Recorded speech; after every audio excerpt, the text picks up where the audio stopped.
In the ring we stand tall, words of blades that never fall. Debate the warriors brave.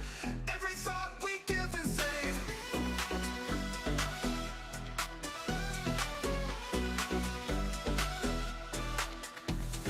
In the ring we stand tall, words of blades that never fall. Debate like warriors brave. Every thought we give and save. Through the noise we cut clean, spirited, mind sharp and keen. With a spark that lights the night, join us in this epic fight. Welcome to the Spartan Arena, where minds clash and thoughts clean. In the heat of every word, truth and insight will be heard. Buckle up and take your stance. In this arena, there's no chance to escape the fight by law. Dive in deep and search for more. From heartfelt talks to fierce debates, we explore what fate creates. Side by side we seek the light. In the dark our minds ignite. Welcome talks to fierce debates, we explore what fate creates. Side by side we seek the light. In the dark our minds ignite. Welcome to the Spartan Arena, where minds clash and thoughts clean. In the heat of every word, truth and insight will be heard. Buckle up and take your stance. In this arena, there's no chance to escape the fight by law. Dive in deep and search for more.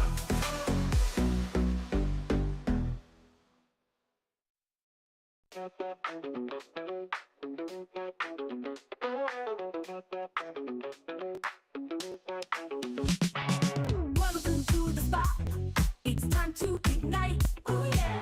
Operation Hangout. The feeling's just right. Chilling with the crew. We're ready to groove. Opinions flying high. Come on, let's move. Hang out all night long, all night. Laughing and debating, playing our song. Oh yeah. Share your thoughts, don't be shy. Don't be shy. Operation Hangout, let's reach for the sky. Let's fly. Pull up a chair, let's get in the zone. Voices blending smooth like a funky trombone. Oh yeah. Topics from the heart, making us think. With a twist and a shout, raise up your drink. Cheers. Hang out all night long, all night. Laughing and debating, playing our song. Oh yeah. Share your thoughts, don't be shy. Don't be shy. Operation Hangout, let's reach for the sky. Let's fly. Bring it down, shake it up, feel the beat. With every word we share, the circle's complete.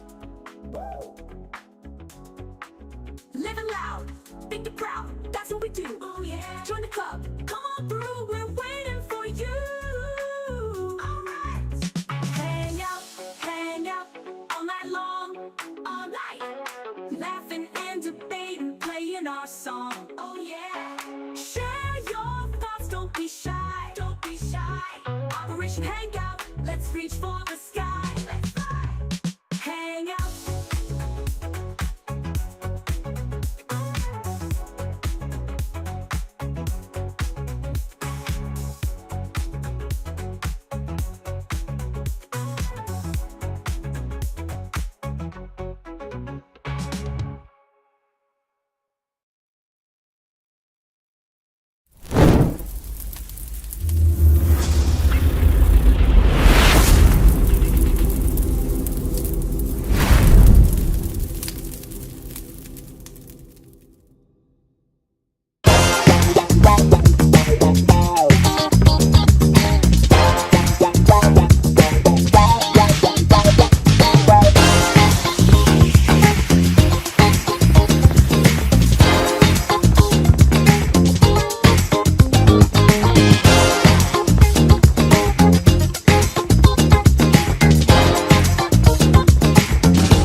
Good evening, everyone. Welcome to another edition of Next Gen Training here on the Sparta HQ Network. I'm Mr. Bennett, joined by my partner, my 7B brother.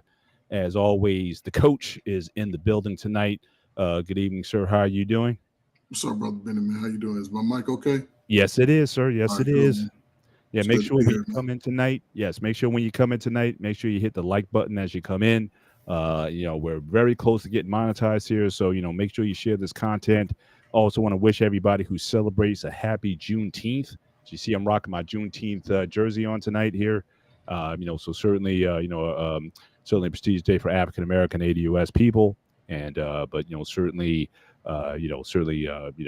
don't take this for granted. The freedoms have been fought for and what we do with those going forward. And some of tonight's show would certainly contribute to some of that as well. How can we certainly represent the ancestors? How we cover ourselves is going to be very important. So definitely looking forward to chopping it up tonight on this topic. And certainly, but before we get into that, if we can show the first diagram, the pies chart. So as usual, we like to start off the show checking in with people on their pies. P for physical, I intellectual, E emotional, and S spiritual. So for the coach, just to do your check-in, sir. How are you doing? How you making out with your pie, sir? Oh man, my pie is sliced up too today, man. Physically, I have some arthritis appointments coming up. Arthur and Ryder showed up same time. Yeah, Wow. so I got an appointment real soon, and that's going to be interesting. Intellectually, you know, I listen to social media, but I also listen to the world news. I try to keep my ears grounded. I guess we can go back to current event style back in school. You had to sort of pay attention. I've always been interested in figuring out and understanding what's going on in the world. So just trying to stay tuned into all the chaos, domestic and foreign, that's going on, so I can Right. make my correct preparation. So emotionally, I'm a little excited.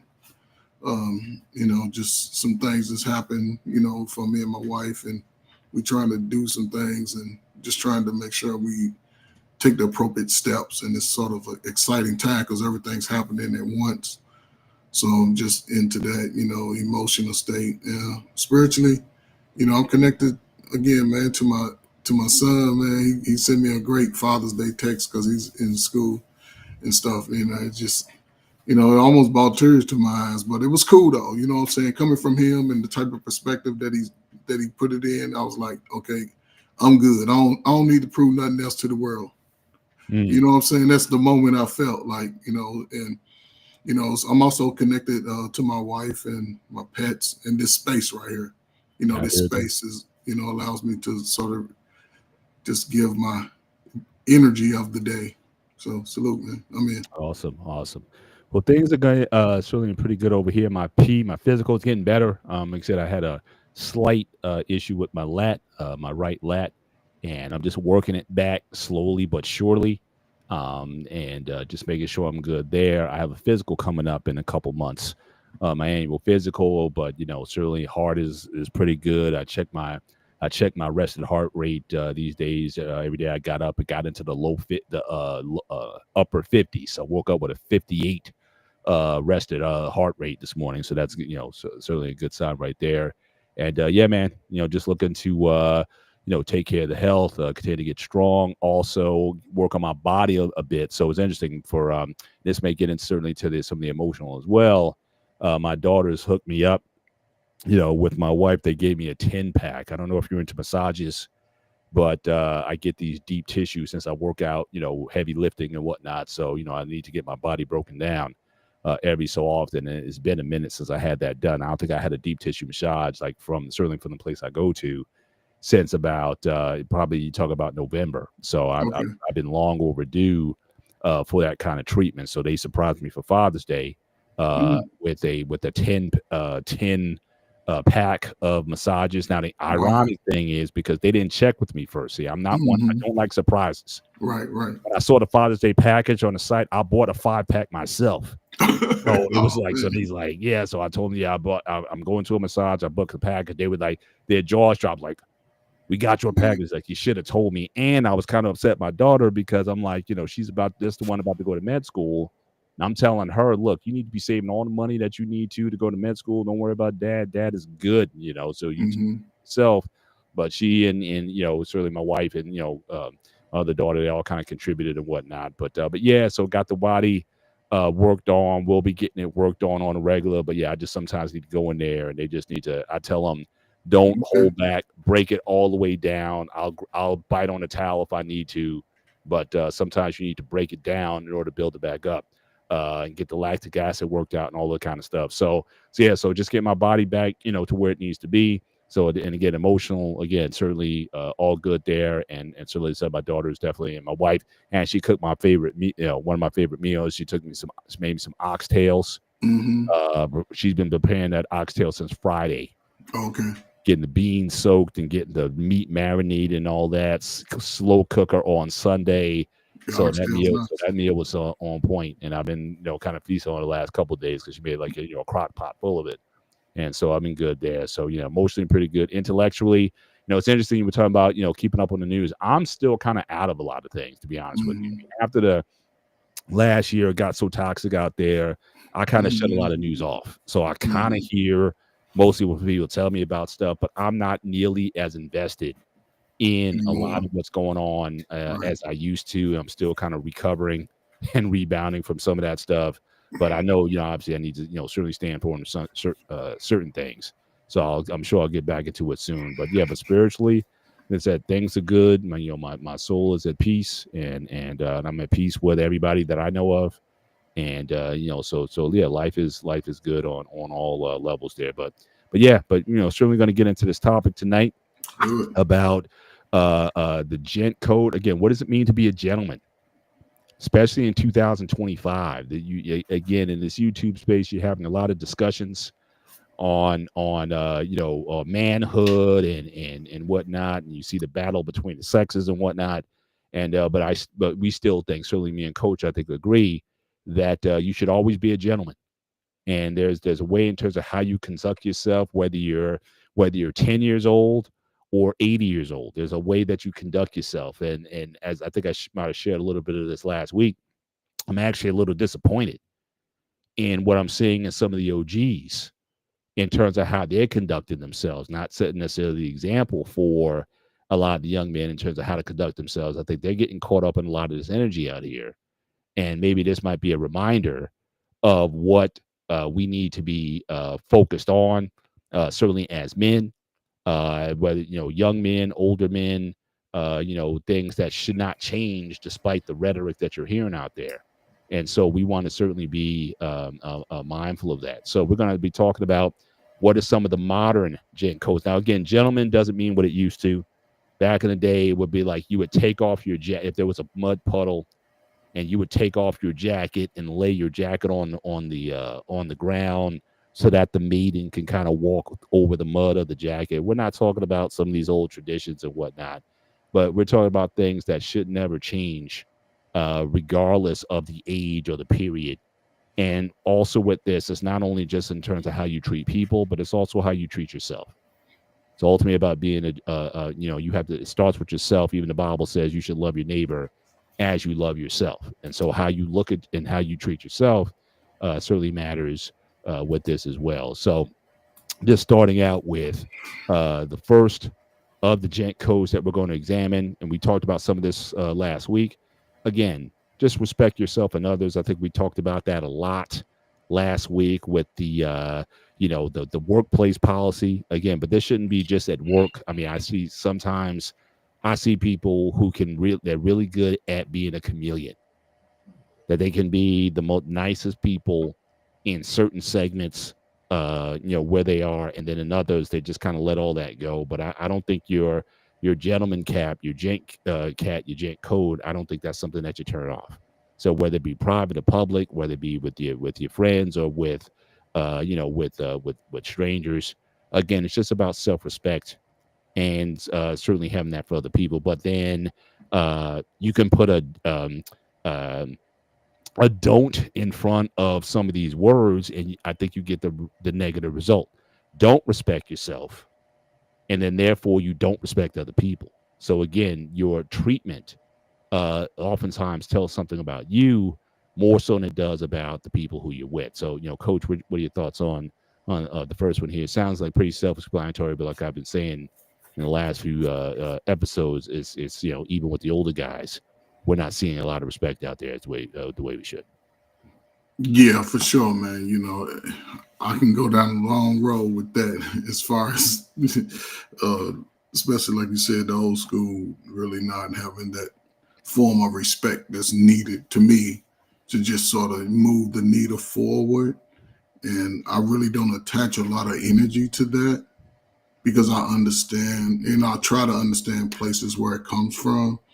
So, yeah, but I think a part of this respect, what I'm saying, especially for men, even women too, because both parties could benefit from it, For sure. is you know, exercising, uh, keeping your body mobile, hygiene, what I'm saying, taking care of, certain things when it comes to hygiene, ensuring that you clean your skin, ensuring that you don't Yeah. add a lot Yeah, of, that's actually one of the points. Actually, we're going to cover okay, that in okay, certain some okay, detail but a little yeah, bit later on. So yeah, just so love yourself, affirm yourself, give yourself affirmations that, even the small things that you accomplish are worthy of you, at least, even if nobody else thinks it's a big deal.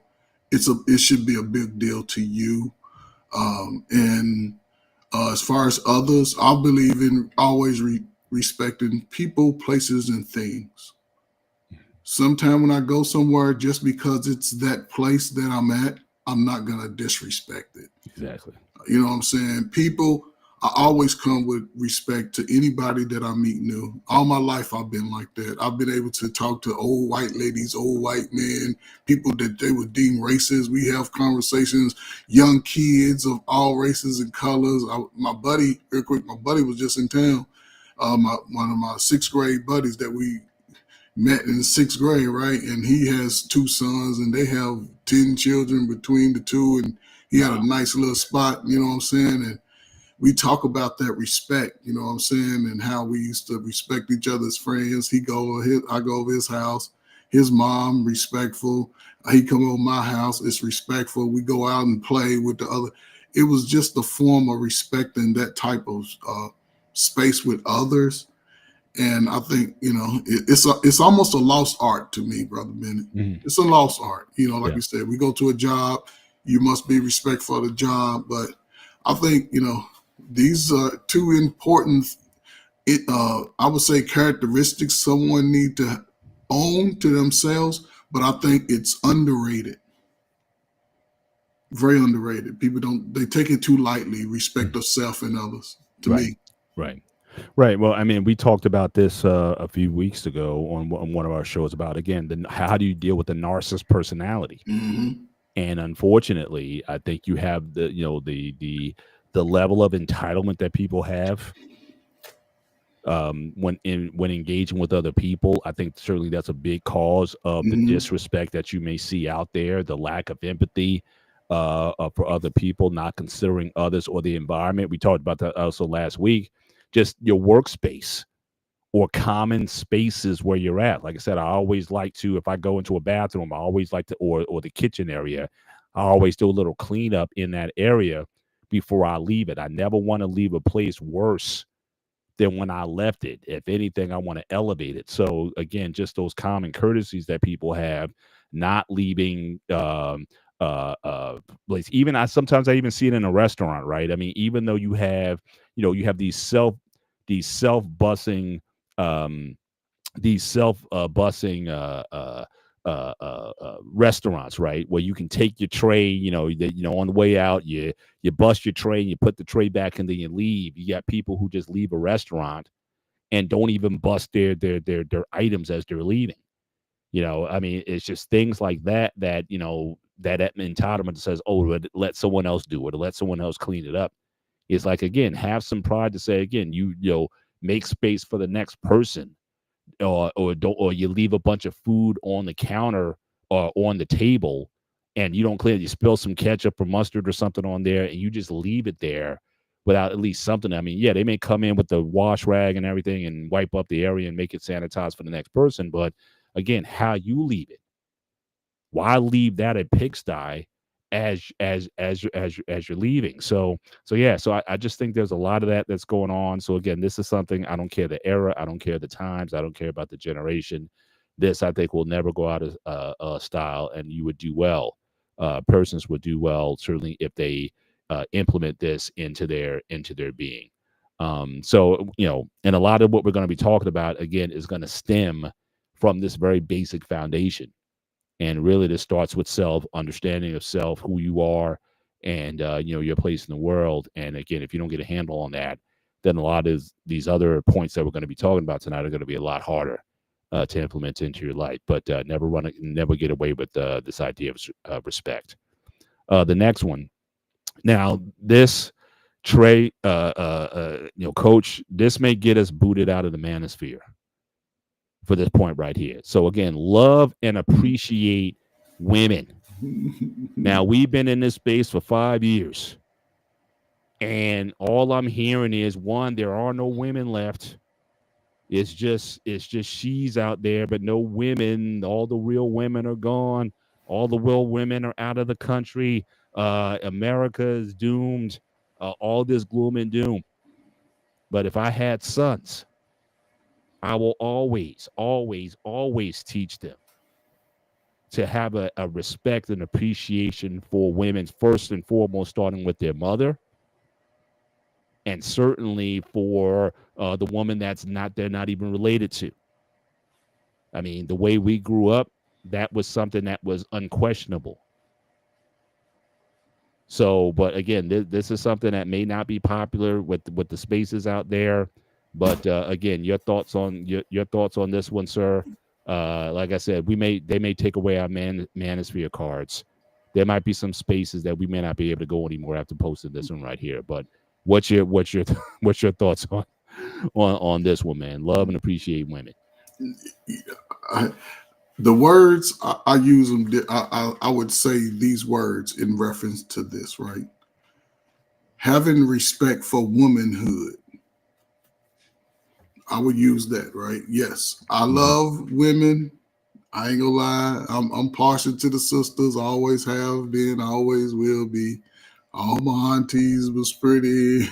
My sisters, I guess they was all right. They always had a little boy trying to get with them, and most of them got married. So I'm okay with that. The type of girls that I like, I always believed that they was one of the prettiest in the group.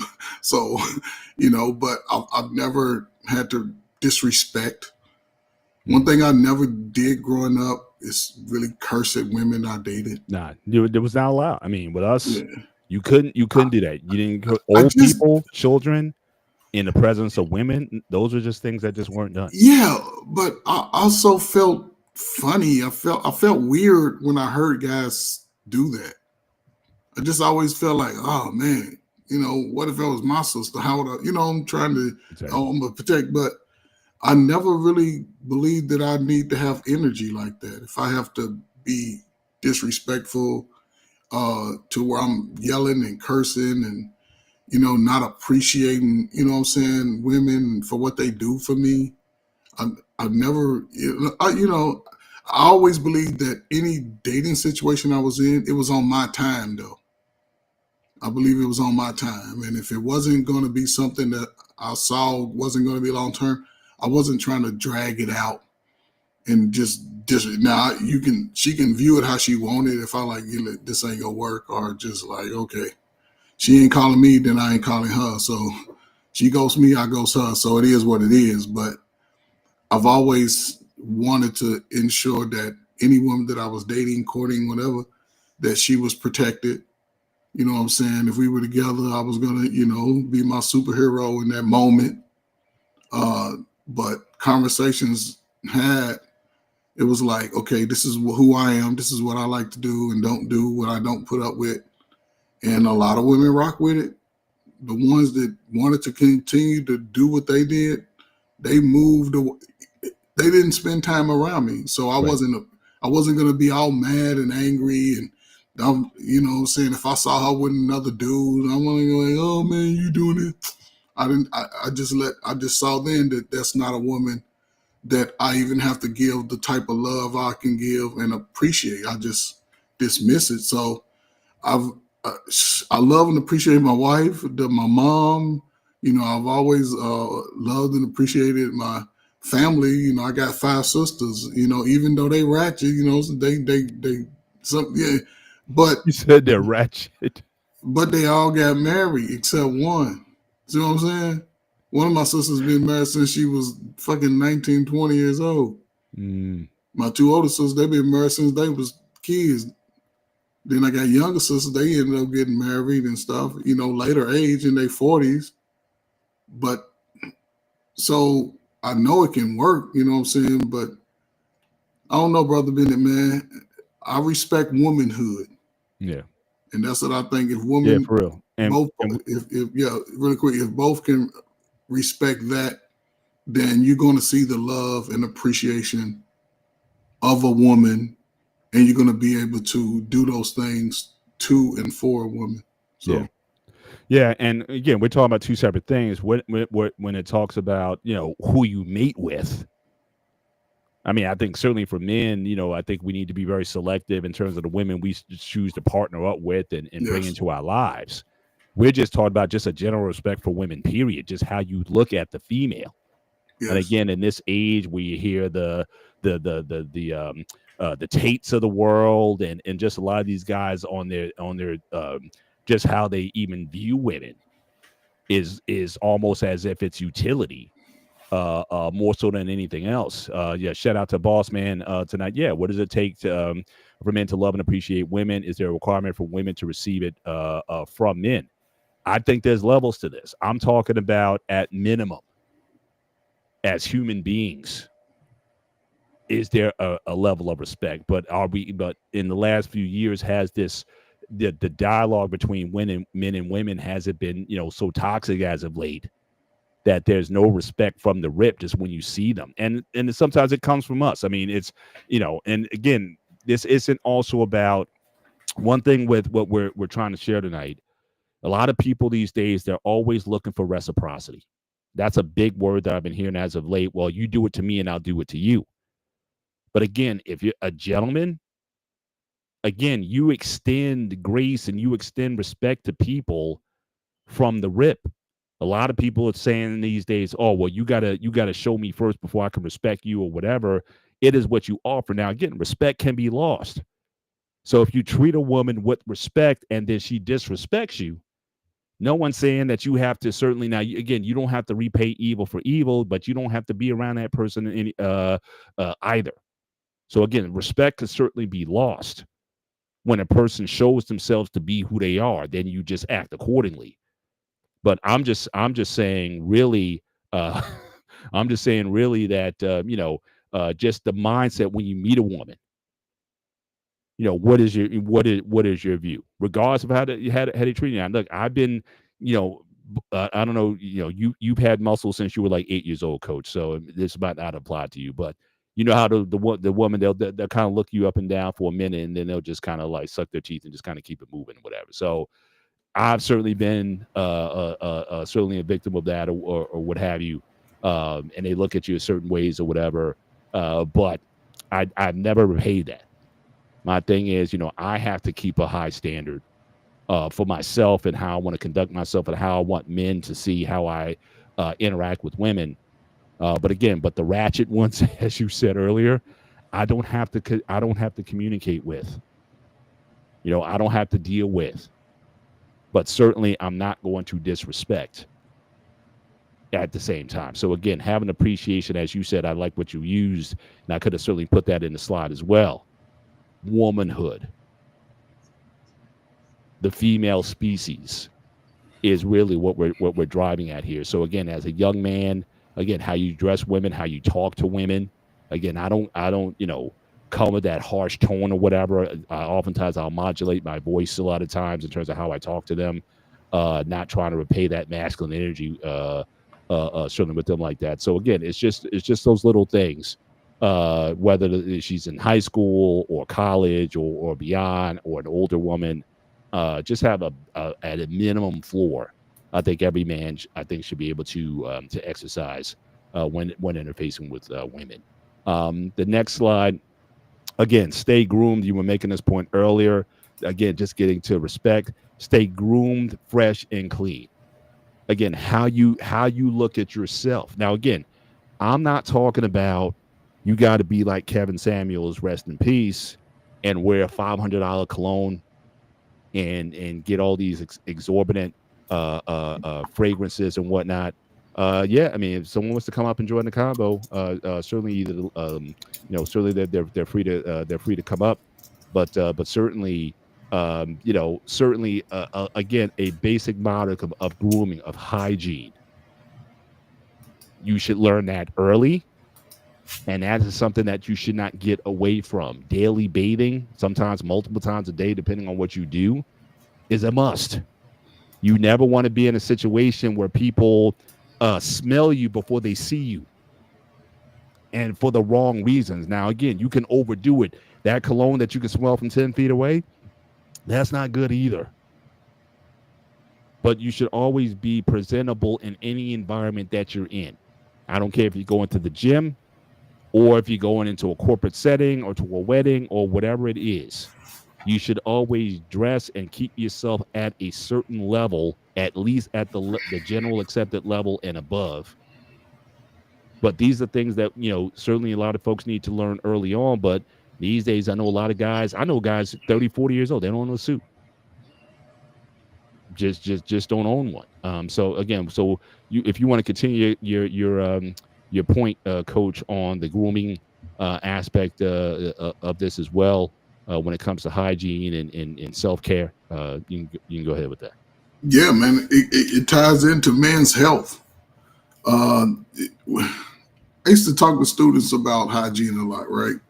Because teenagers, they not have gotten the message on how to properly groom themselves, right? I remember one time being a kid, right? My father was a hairy guy. He had hair on his back, right? He used to use that neat in there, right? I'm probably about 8. Oh yeah.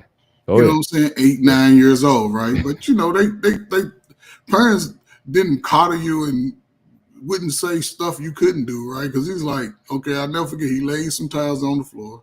I'm like, Daddy, what you doing? I still remember this because it was looking back. I'm like, I was sort of traumatized, right?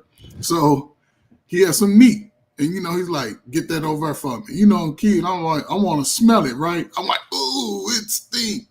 That's okay, boy. Here, take this butter knife, and I'm going to lay down, and you going to spread it on my back. I'm like, no. He like, boy, come on, go ahead now. So he did it, right? He let it sit. He said, now leave me alone. This was how he did.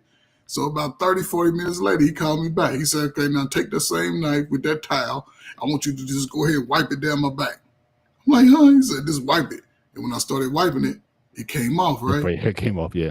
So I'm like, man, look at that hair. I was fascinated. He said, yes, that's what I'm doing. He said the word. He said, I'm grooming myself. So I said, grooming yourself? What's that mean? He said, as men, we get hair sometime and it grows and it overgrows. That's how he used to explain to me. And he was like, you have to sometimes cut it down or just shave. He said, I can't shave my back, so I just use this. And I'm like, cool. So growing up, right, I got me a pair of clippers as a kid, and I started cutting my hair when I saw hair out of line. I could cut and line up real good, right?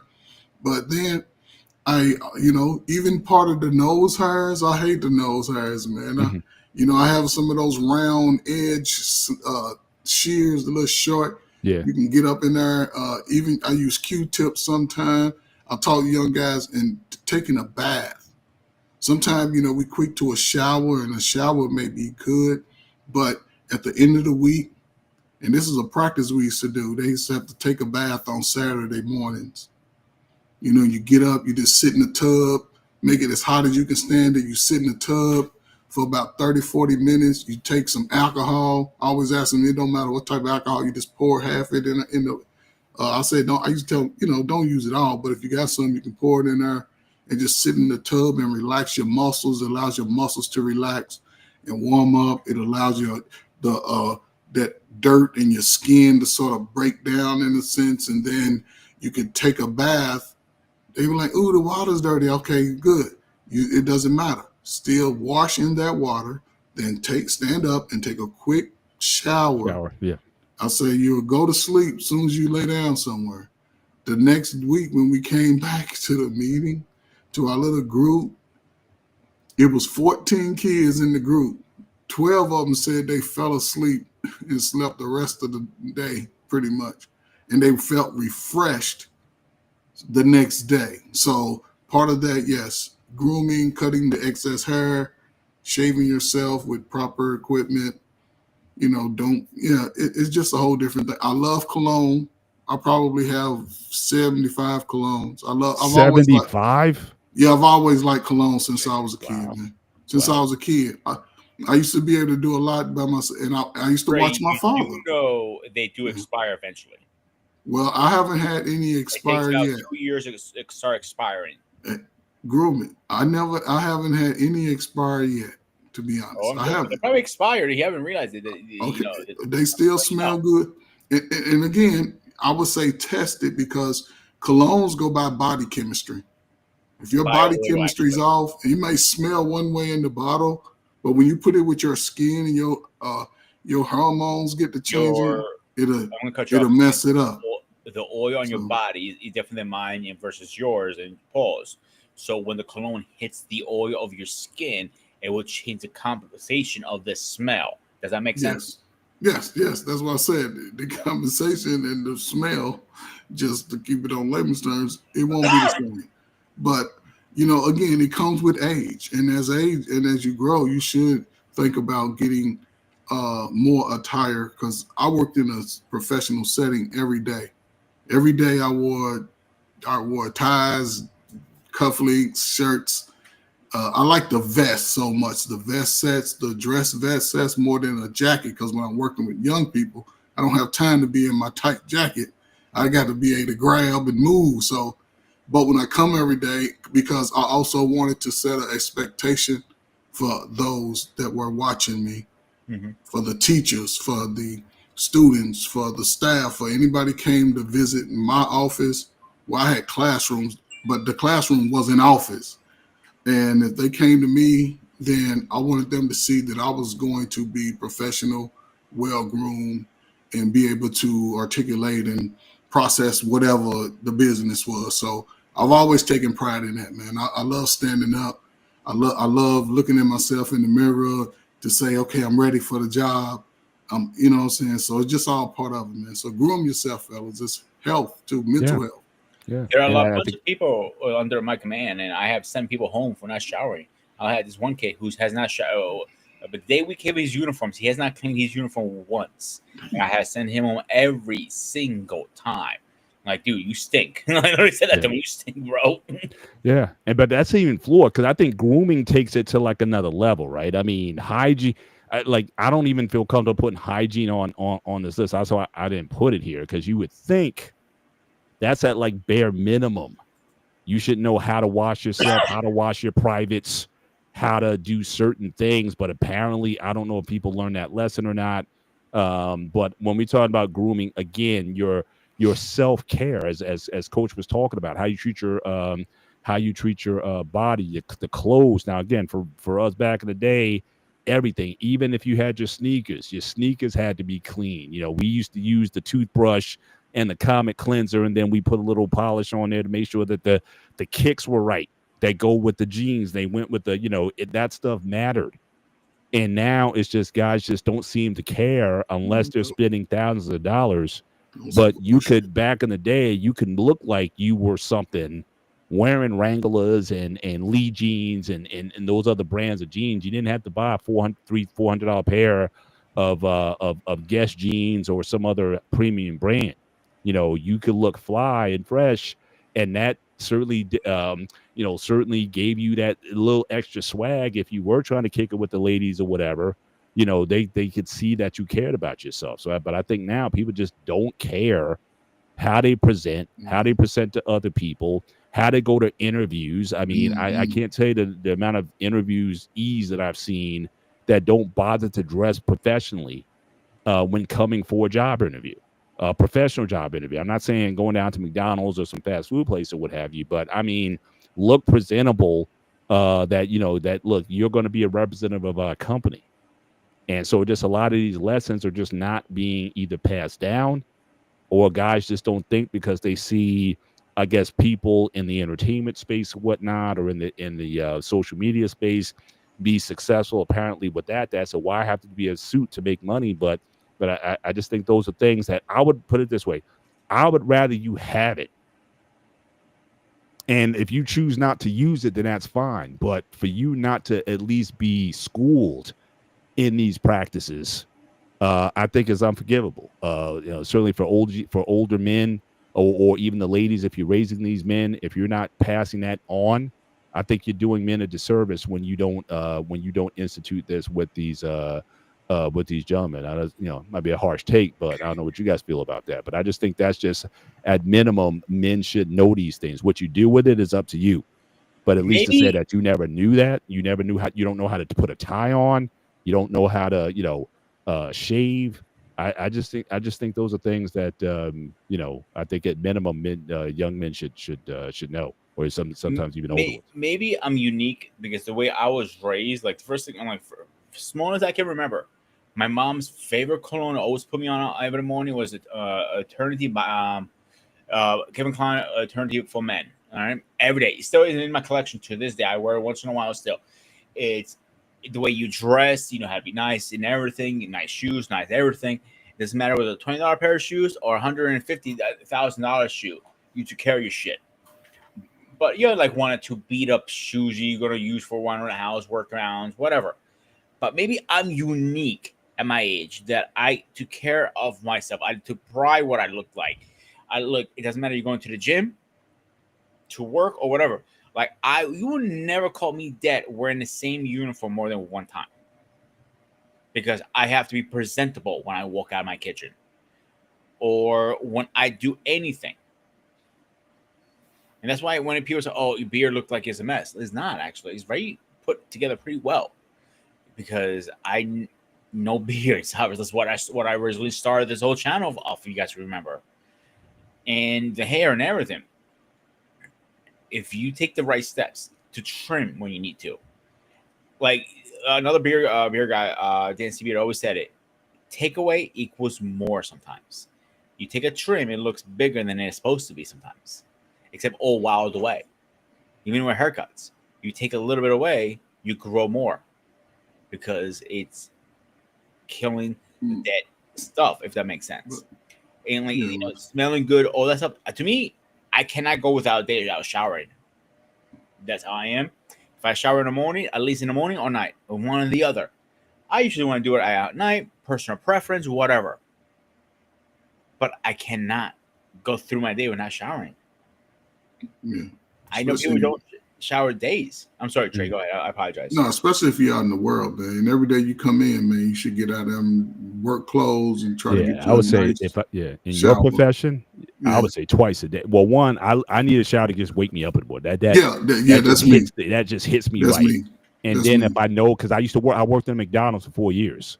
So again, it's that same thing. When you come home, you smell like French fries and burgers and all that kind of stuff. You just want to get that off of you. You know what I mean? You don't want to go to bed. You don't want to go to bed with that. So certain professions, you may need to you may need to double up depending on what your profession is. Brother Benny, you said something unique. Go ahead. Go ahead, Trey. I'm sorry. No, you said something unique, right? Like young men need to know certain things coming out. I think I agree with you 100%. However, the one thing that I mentioned that's not there, I would say the numbers, if it could get to 80% of men and sons being able to grow up in that dynamic, I think you could see a lot more younger men coming out of their homes, starting life with a little bit more presentable. Because a lot of young men haven't had men show them how to properly dress themselves. A lot of the styles is geared a little bit towards, the I guess the style of a female. They wearing pajamas outside now. Who would have let you wear that shit? Don't get me started. Who would have let you wear that, Brother Bennett, at 12, 14 years old? You'd have been slapped upside the head by everybody in the family. But again, those things are made normal to a lot of people who don't have solid people to give them that vision and understanding. Because I used to teach guys how to tie a tie all the time, whether they were white or black, Hispanic, Asian. I used to get them, hey, we're going to learn how to tie a tie today. Some got it. Some took them a little longer. Some never got it. But I used to let them know in those moments, this is part of growing up as a man also. Mm-hmm. Taking levels and steps to be better and present yourself as a man. Right. It goes hand in hand. So right. Now let me ask you guys, how much of this do you attribute to, because I hear on the women's side a lot. Women now, they wear the weaves or whatnot. Oh, you're lazy because you don't do your hair like they do back in the day and getting your hair done or putting it up in the rollers and preparing.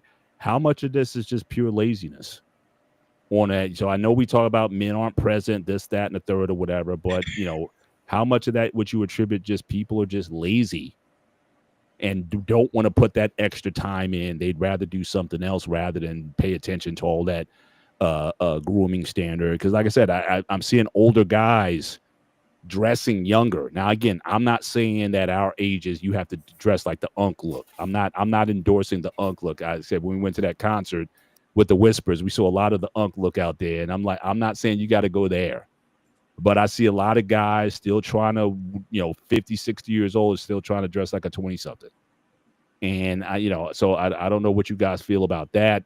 Is there such a thing in your view as age appropriate dress? So you should be able to wear, as long as it's neat and clean, you should be able to wear anything. So that's one question. And second one, how much of this do you attribute to this simply guys just being lazy, just not putting the time in because they're always rushing and not, prioritizing that? Yeah, that goes on both sides. I think both parties, like you said, when you come to an age, I always believe when a person comes to an age of understanding and they elect not to do it, sometimes, for the most part, I believe it's being lazy. I do. I really believe, because once I can say you're a teenager, but once you get into your 20s and 30s, you should be trying to improve on how you present yourself, how to present your brand.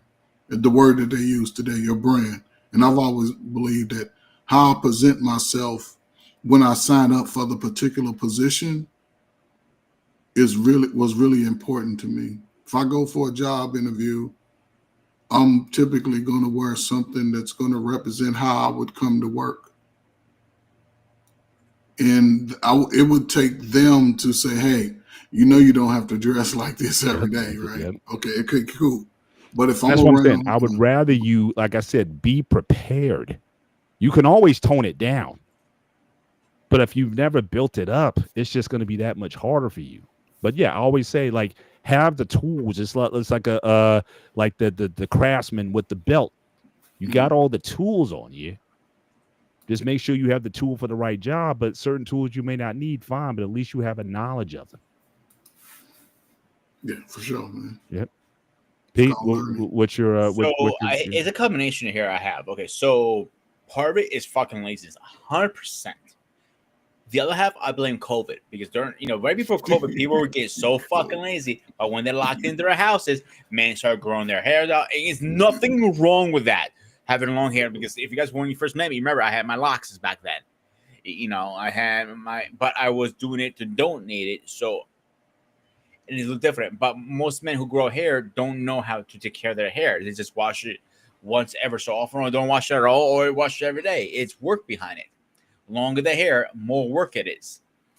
And they did it out of laziness. I have talked to multiple people say, I did it because I was lazy. I didn't want to cut my hair. I'm lazy. I don't want to go to Power. Or again, there's nothing wrong with wearing a pair of sweatpants. Like when me and you went to New York, Paul, you were wearing sweats and I was wearing sweats. We both were. I was wearing I was wearing a tracksuit. Keep that. Oh, Jesus Christ. I'm sorry, Mr. Technicality. You were wearing I was wearing a Puma. I was wearing a Puma tracksuit. So just make sure you represent it.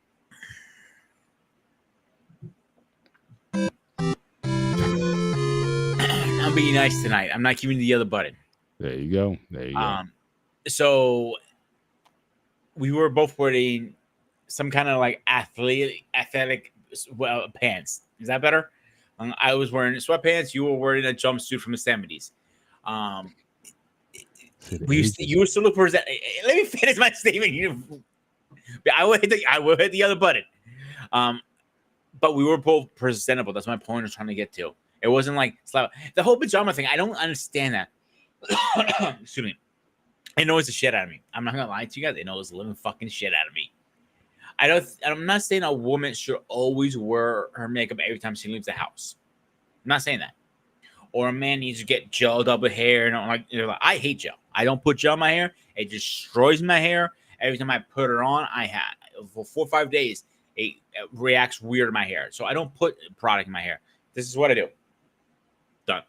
When I do put gel on a rare occasion, it's usually for interview, a wedding, a date, something for the reason for me to put it on. By that said, men and women got very lazy at some point. I remember how many women I used to know. They used to get their nails done, their hair done, their makeup done. Now, if they're lucky, if they put a little eyeliner or mascara. Same thing with men. And they'll be lucky if they even wash their face. I cannot go through my day in the morning not washing my face, moisturizing my face, going through my routine, brushing my teeth.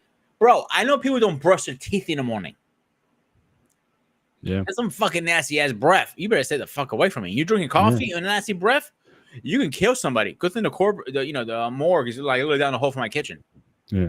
But the crazy thing about it too, like I said, in a corporate, as long as I've worked in a corporate environment, and I'm not trying to exaggerate it, I can probably count on less than one hand the number of men that will brush their teeth after lunch. Like, there's jobs I've been at, I'm the only one. Like I have toothbrush, mouthwash, all that there. After I eat lunch, I typically gotta go and brush my teeth after lunch. Because again, I might be in meetings later or face to face with somebody or whatever. And again, you're talking about 25 plus years that I can recall. Maybe 2 guys who would go in and brush after lunch. So again, it just, but those are things I never, and guys will call that out. It's like, well, what? Man, dude, you're just too good. You brush your teeth up 5 times a day. They're exaggerated, but I'm just saying, but just those basic things that I just can't see. How could you go through the day from getting up at 6 a.m., going through all the day, 1, 2, 3 in the afternoon, drinking all that coffee that you've been drinking, and then have that lunch with the garlic and everything, and you don't have, again, gum and mints and stuff can only mask so much. And so certainly, especially if you have like coffee or something, you should brush pretty quickly because, the staining, the long-term staining that can do to your teeth over time if you keep drinking it. So I just never understood that either, but I can be a bit anal about that in terms of, or oral care. But I'm going to push back a little bit on that. Not much, very little. It depends on your line of work. If you're in a busy kitchen like me, or a kitchen is very short-handed, for you sure. don't have time to do that because we're always eating. We're always tasting food. Boom. A little more. Boom. You're not going to be able to do that, unfortunately. You know what I'm saying? Of course, yeah. But let me ask you both a question because you both guys are in a different setting, work environment than I am. Excuse me. Let me rephrase that. Than I am in is you guys are more professional suit kind of thing. Is it a groom code in the handbook for you guys? Because I know for kitchens. Oh, for sure. As I said, I think on your Tuesday show, we get a document every year that talks about dress code for men and for women. Things you should not wear. You shouldn't be coming to work in sandals. You shouldn't be wearing the shirts with offensive things on it. For ladies, you shouldn't be necessarily showing tops too low or dress lines too high. Colored hairs and things. I mean, there's things they'll put in there. Now, again, whether or not HR wants to deal with that, because as I said on your show, the hardest conversation sometimes to have is when you have to bring someone into the office and talk about their dress, and then they hit you later with a lawsuit of some kind saying my rights have been violated or what have you. It's just I've known people who've been in managerial positions. It's a very uncomfortable conversation to have when a person is not dressing appropriately at work, and you have to address that with somebody. So yeah, I mean, we get the codes, and most of the places I've been in have been fairly casual. I've never worked in an area. Now, back in the day, if you worked like at IBM or if you worked at NASA, one of these big companies, what that shirt, tie, blue suit, IBM, it was the classic blue suit, white shirt, red tie kind of thing, or, EDS with HR, Perot, Ross Perot. He was big on that. And again, a lot of those rules got relaxed over time. So it's a pretty casual environment to work in. And you still have people who still don't know when enough is enough. They're saying, okay, well, it's everything goes. So sometimes I do wish they would go back to a button shirt policy or something like that, because people will abuse the rules when if you let them. And so yeah, I would definitely say that surely those things are in force. And I know, Coach, I'm sure with the military, probably even more so when you were in. If you want to comment on that. It's funny because if you were to talk to one of my younger sisters, right, they would tell you that I used to iron my underwear when I was like 12. She always talks about, I remember you was ironing your underwear. Again, I saw how it was implemented in my home as a young boy, right? So, and when I went to the military, it just turned it into OCD in a sense. It applies to even how I live in my house. When I was a single man, how I live. You come over and pretty much everything is clean. I still hang my clothes up, all shirts facing the same way, pants facing the same way. I still fold my underwear, socks, everything in my drawers, everything I fold. I take the time. I even fold my wife's clothes sometimes. Trey, My wife. Question: do you separate by day, like Monday's boxers, Tuesday's No. boxers? People do that. There are people that do that. I just try to, I try to wear the color that matches my outfit. But I've been like that most of my life, and I know all of my adult life. I know that for, what I'm saying? But if you would come over, everything is sort of being ordered. I hate dishes in the sink. Like I said, since I've been married, right? And I'm glad my wife is the same way. We've had 3 dishwashers. None of them have ever been used.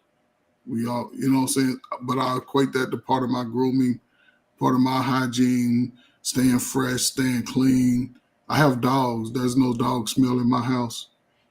You know what I'm saying? I take pride in making sure that I'm cleaning and sanitizing.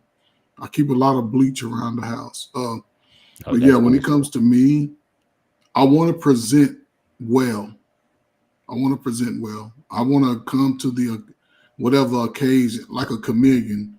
I'm going to dress appropriate for the situation.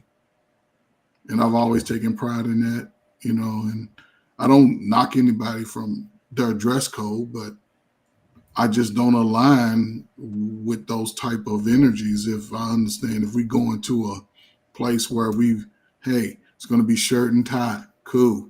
And you fall out there with some t-shirt, then you might be going in by yourself.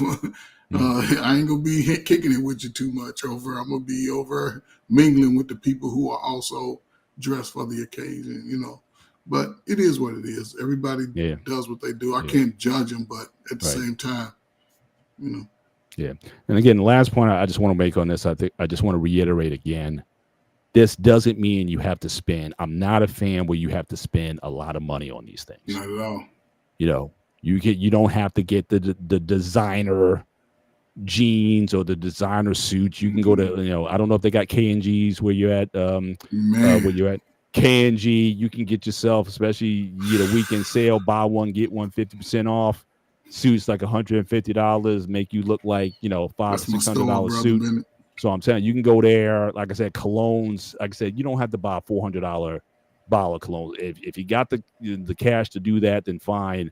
But honestly, and full disclosure, gentlemen, since I've been young and I still rock it today, if I'm in a rush or whatever, I still smack on some Brute from Fabergé, and I keep it moving. It's still in my I can't. People knock me for years, and they're like, "Oh, I can't believe you're still using Brute or whatever." You're old school, But boy. I'm like, yeah, man, it's still, I loved it since when I wore as a, introduced to it. And yeah, I keep some on me every once in a while. I do that splash and I keep it going. Sometimes I don't feel like putting the more expensive stuff on, but I gotta do that. Yeah, underwear must be changed every day. Violation of the So Geneva Convention. So, but I'm just saying, you don't have to go crazy on grooming Yes. products. I mean, obviously there's a lot of choices, a lot of selection out there. And I know, sir, even Pete, you had a grooming channel for some time and recommended endorsing products, but you I don't was have gonna to say go that over the top, especially if you're a young guy. Don't be spending hundreds of dollars on grooming products. I don't think No, it's necessary it's to not do necessary. that. Personally, I don't think it's necessary to do that. So I have a rule. Now, hear me out. You go. So if you're working in the kitchen, like I do, and I have a recommendation for people in the office too, is don't get expensive stuff. I'm gonna say dirt cheap, but keep it under $50 for kitchens because you trust me. An hour in the kitchen, you're not gonna smell it. Trust me, I don't care who you are.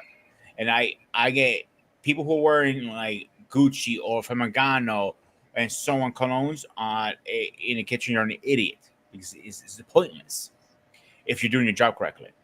Now, if you're in an office setting, I always say, you can get a little more expensive, but don't get it overpowering.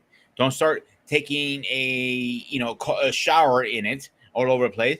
I told people always the wrist, side of the neck, and back of the neck, and that's it. Those 3 to 5 sprays are more than enough. Yeah. When people start spraying half the bottle, I'm like, are you done showering in with it? Because now you really need a shower. You stink in it. Yeah. It becomes Yeah. smelling good. Like I said, it shouldn't be the first thing I smell before I see you, and it shouldn't linger after you leave. So again, overdoing it again, men and women. I've seen that where the fragrances are overpowering like that, and again, you gotta should be But no they're proper also application. strong colognes are for date nights, like Azona Wanted by Night. That's a spicy, good date night cologne. Like I'm not gonna wear. I'm going out with the boys. I'm gonna wear that when I'm actually I'm trying to press a woman for a date. I'm gonna kill Eric later. I guess in the comments, I'm gonna strangle him. With elegance, the flavor of that fragrance for man. Yeah. Shout out to Kurt. Shout out to Rick Martel. That was a great gimmick back in the day. There are levels of different colognes. You are, high end, low end. Like Creed, I'm never gonna buy a bottle of Creed personally. I have tried those small sample packs, or like $15, I think it was, and I see the wow factor behind it, but not to the point I'm gonna spend $300 on it. I don't think it's worth it. To be honest with you, personal opinion, of course. Everybody has their own opinion. Gotcha. Let me ask you guys a question. Where's the most expensive cologne you guys have in yours? Just one. Paco Rabanne Millionaire, and I got that as a gift set. That might have been like $100 or something like that, but I don't go above that. I just can't justify the expense of that. Trey? I really don't know. Jesus Christ. I can't. I really don't know. I really don't. I can't say you. I have Versace. I have Gucci. I have. You're like me. You have all different kinds of colognes. It's too much. Right?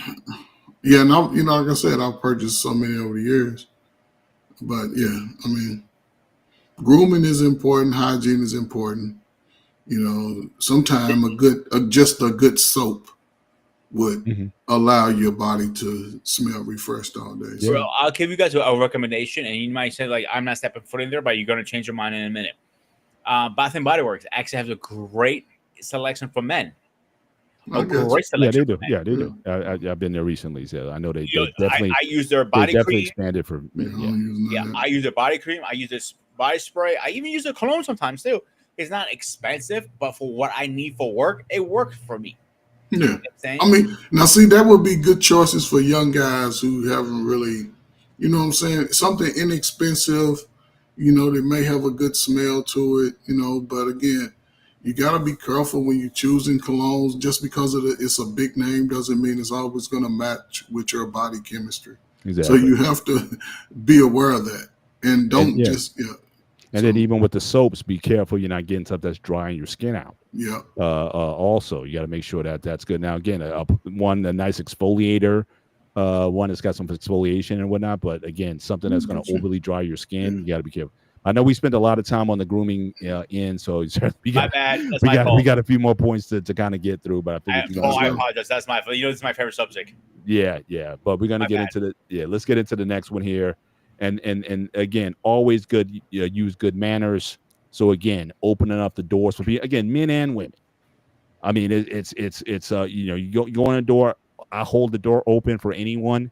If you run into an elevator, I hold the door open, or I press the open door sign that other people might want to get in. Again, for older people, I remember training my girls on this very young. Times we've been in a mall, and you had this family came in, had an elderly person or whatever, and I gave up my seat. I looked at my daughters; they all gave up their seats for the older ones that came in. It's just, again, it just wasn't a question, even though we were there first. There's just certain things that I just think, a certain level of respect. Again, I'm always saying this: respect is given, and I think you have to train people in it early, or else everything is about merit. You have to earn my respect, and so those things start. I start young with that. And I'm always looking to reinforce those. So yeah, give up your seat to an elderly person. If you see a pregnant woman or an elderly gentleman with a cane or whatever, at least offer. Now they can say no, they're good. You don't have to insist on it, but at least if they're in that they're right there in proximity, and you're an able-bodied person, I would still say to anyone, yeah, let's give up your seat. I mean, whole groups of us, we'd be on a bus, the whole group of guys just got it. Like I said, it wasn't even questioned. That. So again, good manners is always something that'll never go out of style. And you may say, well, how does this help me in the short term? But again, I do believe, again, what you practice is oftentimes what you also receive. Maybe not immediately in time, but in due time, that you may find yourself on that other end. And I just believe that things have a way of just cycling back to people. So again, your thoughts, Coach, on the use of manners.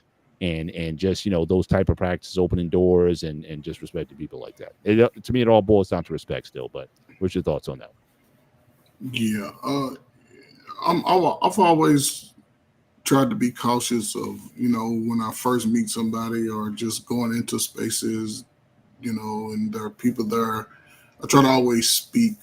I don't try to single anybody else out to speak to, but if I walk into a room and there's two or three, more than one person, I'll say hello, everyone.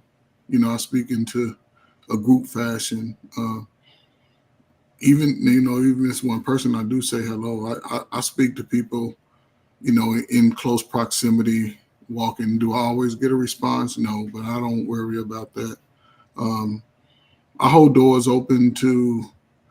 I'm an old school guy. I think anybody that I believe is older than me, and they gonna always get a door open. It's kind of hard, right? No, I'm just saying.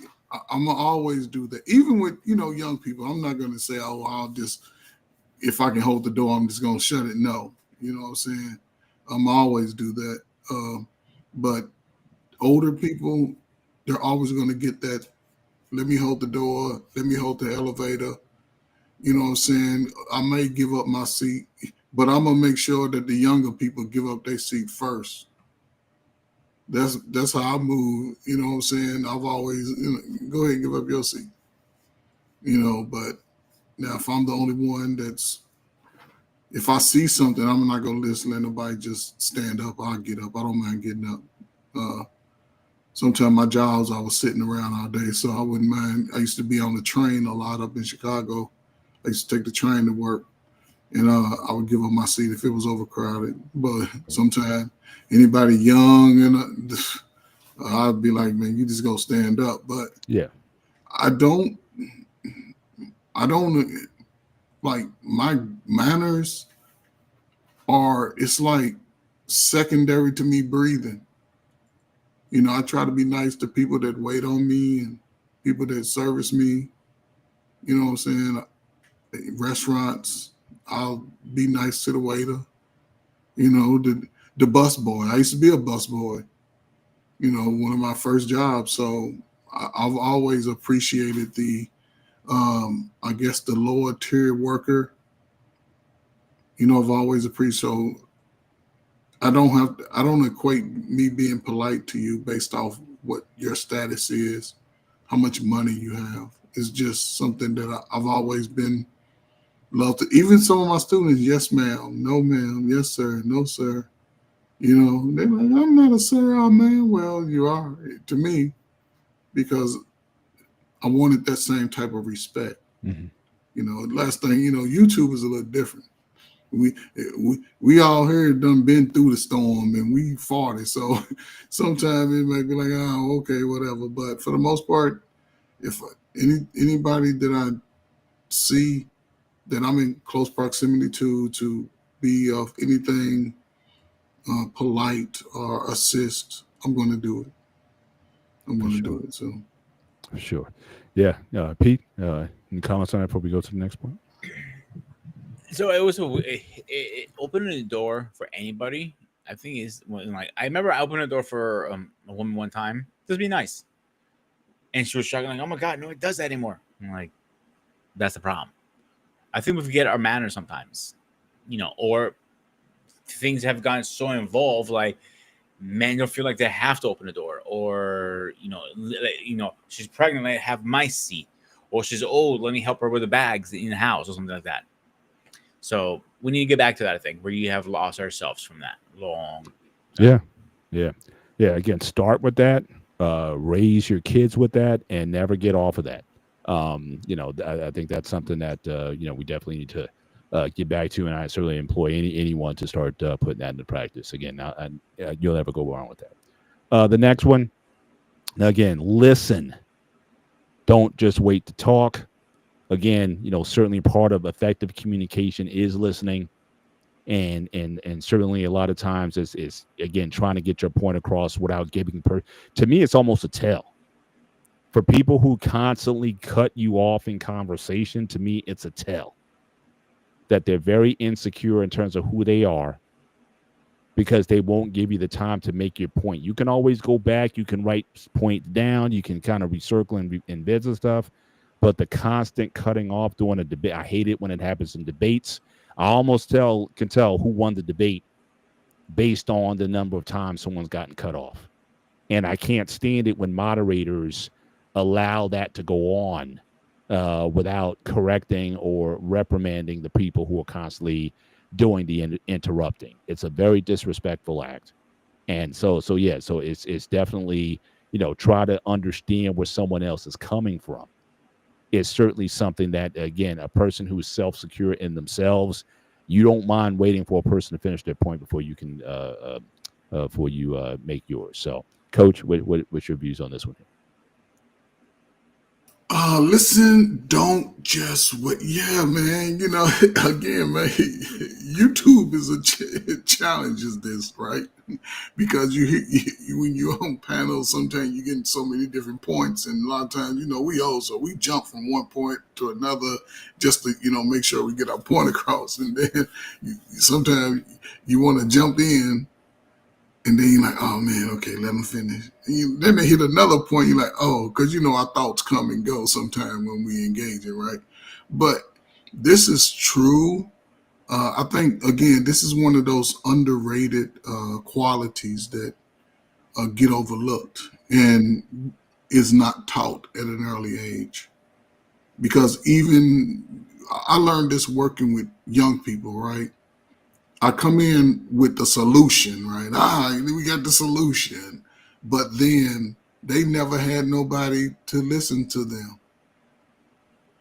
So I had to learn, okay, it ain't about the solution at this moment. I have to be able to reach them where they're broken. And once I understood that, the connections I was able to build, it went like lightning going forward, because I listened and I asked, do you want me to respond or give a suggestion? Yeah. Okay, go ahead. But I was listening, and then I can try to give a better response. And part of that also is I've never allowed my feelings to get involved in what someone is saying, whether positive or negative towards me. You know, my words are not always going to be soothing to everybody's ears. I understand that. So if they do something to me, then that's okay. I'm not, it's just, I don't know, man. Working with a lot of broken people, you have to do a lot of listening to give the best advice, um, to avoid certain situations and to enhance situations. So, yeah, just don't wait to talk. But we see that a lot of now, because of YouTube and grooming. You missed COVID. You mentioned COVID, right? Mm-hmm. It brought those who never had a voice out to the front to have a voice, and they have to get their thoughts and their feelings out, regardless of whether they're listening or not. They're going to fight to get that out, and sometimes it's detrimental to the growth. So. Indeed.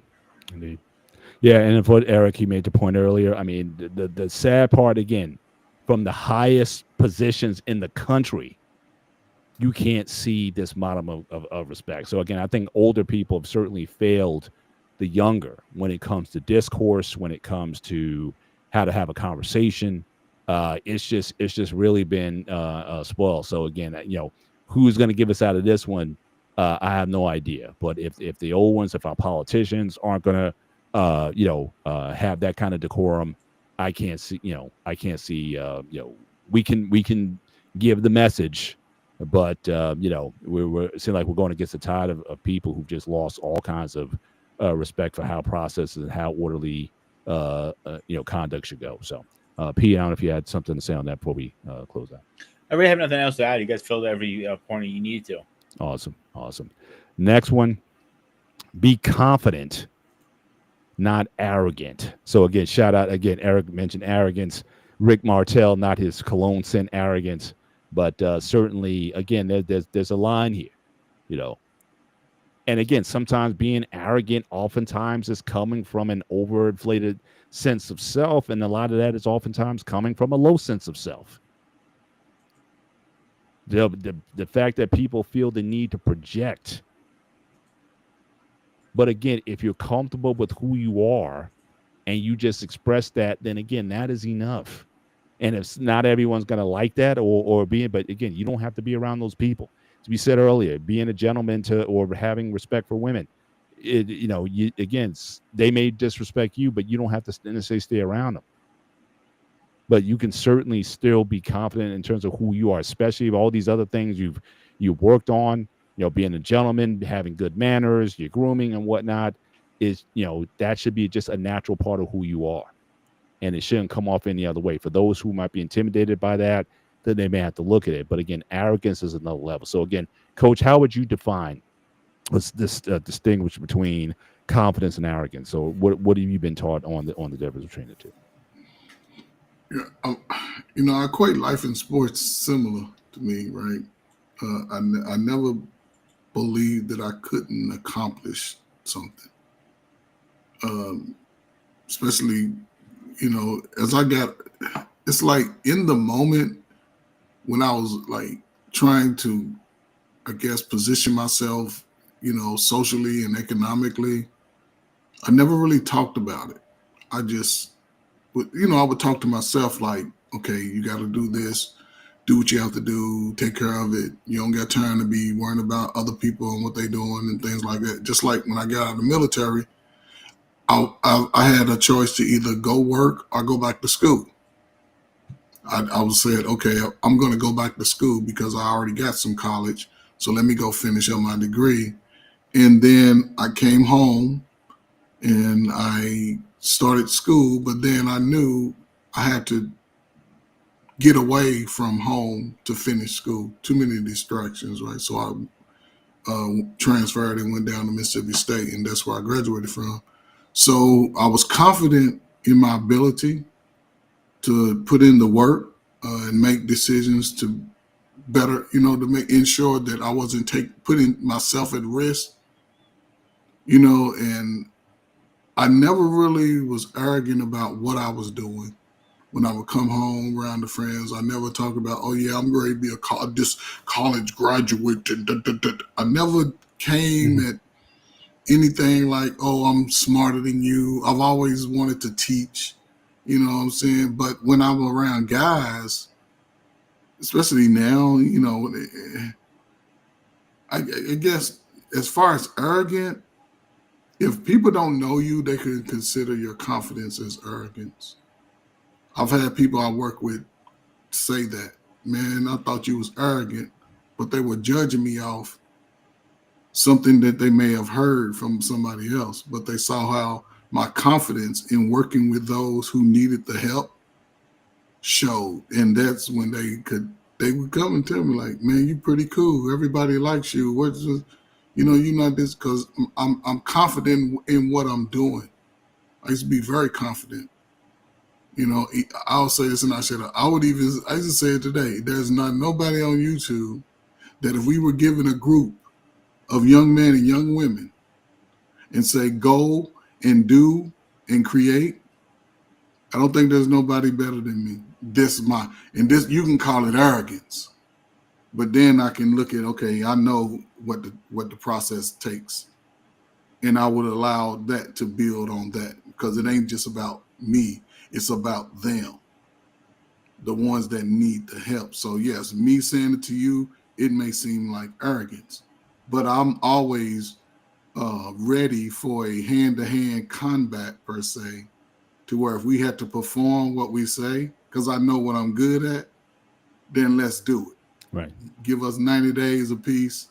We take our group and let's come back, and we're going to mine out what was accomplished during that time. So yeah, but yeah, I think it's part of a man, arrogance and confidence. It's part. Even women have it too.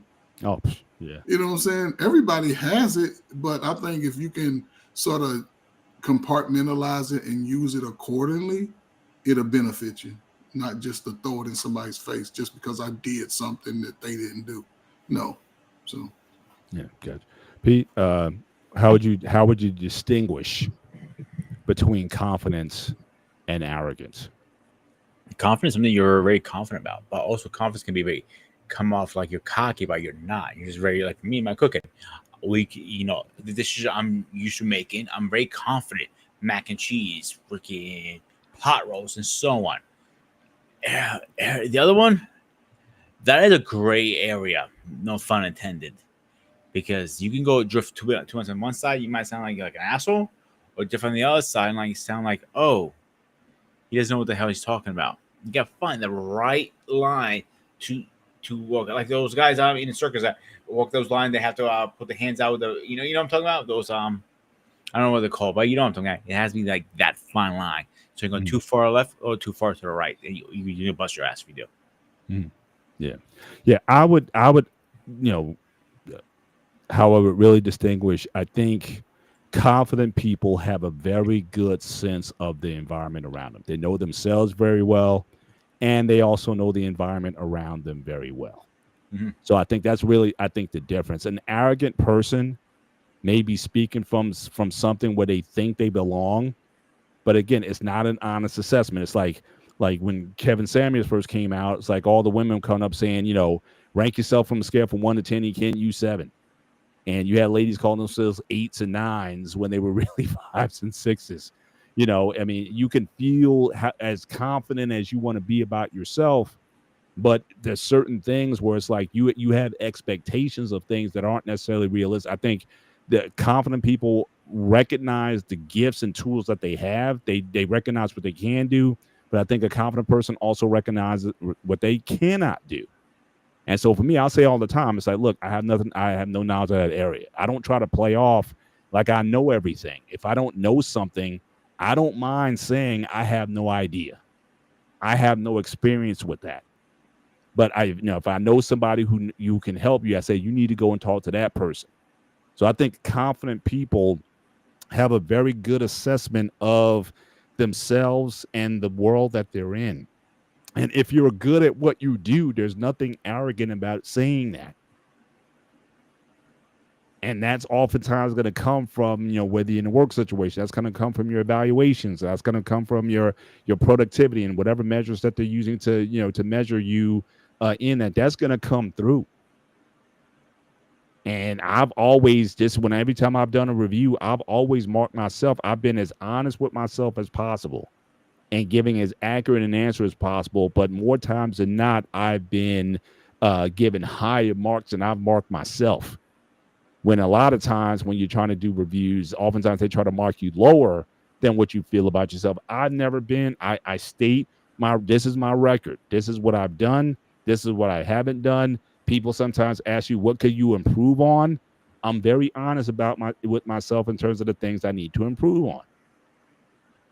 So again, I don't try to have this air or aura of invincibility that I got everything going on. I do not. And I can be very confident in sharing those things. Even when I was dating, I didn't paint myself as this perfect person. I'm just like, look, this is who I am. And I was just looking for somebody who wanted to tag up with that. So I think it's about honesty. I think it's the main difference between a confident person and an arrogant one. An arrogant person oftentimes is not honest with themselves about where they really are. And they're more so projecting an image that's not necessarily real. And so I think that at the end of the day, I think that's really where it boils down to. But let's move on to the next point. Now, again, Pete, you may not like this one too much. Foul language. I didn't make up these slides either. Foul language shows no class. Now, again, people, the use of profanity is certainly something that's not new. Also, I don't think it matters what your class is, where you grew up. It's people in the White House. I mean, from the top down, certainly this isn't something that's necessarily limited. But I would say this for a young person. Now, again, when I grew up, maybe until I got to maybe my latter years in high school or maybe even college, is the first time I really swore. And it wasn't a religious thing or whatever. My mom just kind of raised me not to swear. And so I just didn't swear for a long time. It wasn't until I got really into the hardcore, when West Coast rap came out and the gangster rap came out. That's when I think when a lot of the swearing came out. And what I also realized about it was it is a bit addictive, where it just becomes part of your vocabulary. And it's kind of hard to shake off. When I became more serious about my faith, I killed it. And so I haven't really sworn in 30 years. It's just not something that I do. It's not something that's part of my vocabulary. I remember a line from watching the movie Malcolm X when Malcolm Little was in prison. A guy said a line. He said, a person uses profanity when they do not know what to say. And that stuck with me because it was always something where, look, I need to be able to express myself as accurately and honestly as I can without profanity. Can I do that? And that was also another reason why I stopped using a lot of profanity. It was just that one line in the movie, but it always stuck with me. So I would say certainly for a younger person, and again, I know there's a lot of influence out there, especially with the rap music, and just everybody seems to be, you're kind of cool if you curse. So again, I might be in this whole conversation, I might be the outlier here regarding, the use of it. And I can't be, hypocritical. My girls, I know when they're in those streets, I know they're using it, but they know not to use it here. And so that's like one of the things is like, if you want to get on my bad side, if you want to raise an eye or whatever, use profanity and you're going to get a talking to, at least here. What you do on the outside, that's your life, that's your business, but don't do it here. So again, to me, it's about knowing how to speak in certain situations. I think when it gets to a point where profanity is such a part of your language that you don't know parameters, like I said, when we were younger, you didn't curse in front of kids. Kids certainly under 12 years old, you just know. No profanity in front of kids. In fact, I remember one time we was at a Rutgers day, and these girls from Friday, they were just talking loosely. She was cursing. She didn't know. I had my young daughters. I think all my daughters were under 10 years old. We were walking by. And then as soon as she did it, she looked at me. And then she was like, "Oh, I'm sorry." I mean, I'm like, I'm kind of giving her the look. It's like, no awareness whatsoever that there's a lot of kids that are brought to these events, and I just thought it was classless, the way when she used that instance. But again, young people, seniors, older people, grandmoms and grandparents and whatnot. Um, no, you never did that. And for us, swearing in front of a woman, it just wasn't something that was done. Like I said, and then you start to have, the gangster rap women, and they started using it, and I guess women started, kind of getting the bad image, or what have you, or kind of getting into that. So I think that might have fell by the wayside. But that was just something that I just never, I just grew up with that, and I just never stepped away from that. And guys who are like in my real, with a couple of exceptions in my inner circle, yeah, we just don't use foul language, and we just don't, at least for our kids, at the very least, they know when and when not to use it. And these days, I take that as a win. But being around a person who just cannot control their tongue in certain situations, yeah, that's that's, to me, that's a training issue, and it's also a lack of respect issue in my view. But I accept the fact I might be an outlier on that. But Coach, your thoughts on that would just go down the line. I'm not gonna say I'm not a cursor, right? But there was a time. Well, I'll say this: since I've been, I don't know how old I was. As far as cursing at women and girls, and I never really did that. I didn't like to call a woman a B word, something like that. I didn't hang around guys that spoke to women like that, even in anger or something. I just couldn't vibe with that. Like I said, I just used my own family. I had sisters, so I used to think like, somebody called my sister a B, I'm gonna be ready to, But so I didn't see my family arguing and cursing at each other like that. My mom and dad. There was times my dad got angry, but wasn't this, this mental abuse. So I just never really did it. Now do I curse? Yeah. You get me around some guys, especially when I was younger, but when I was working Is with that a military children, thing too? Like what's that? like the cursing, like if when you're in the military, guys, it's almost expected that if you don't curse, they look at you as like a Mormon or something. I mean, son, no. Well, Back in your time, maybe. Now I know every guy that comes out of service like worse nothing a sailor, and everything. But what it is in the military, you ain't cussing like that. They don't even allow that tone to be like that. You can't be around and sergeants and colonels and majors walk by you, you sitting over there with a foul mouth. They'll make your ass do 500 push-ups, probably write you up. So, but when they get out, there's a shift in their confidence level too. See, now they're in the mindset like, I ain't taking no shit from nobody. That's the difference. And sometimes when they find themselves, they have to blurt it out sometimes, just so you know, like, fuck it. It's almost, but that's what a man, you know what I'm saying? But when I work, all the years I've coached, I never really cursed at players. Never. Now, if I had a player thought he was arrogant and disrupting the flow, I would get him over in the corner. Let me tell you something, you better get your motherfucking ass together. Because I'm expecting big things from you. I reverse it real quick.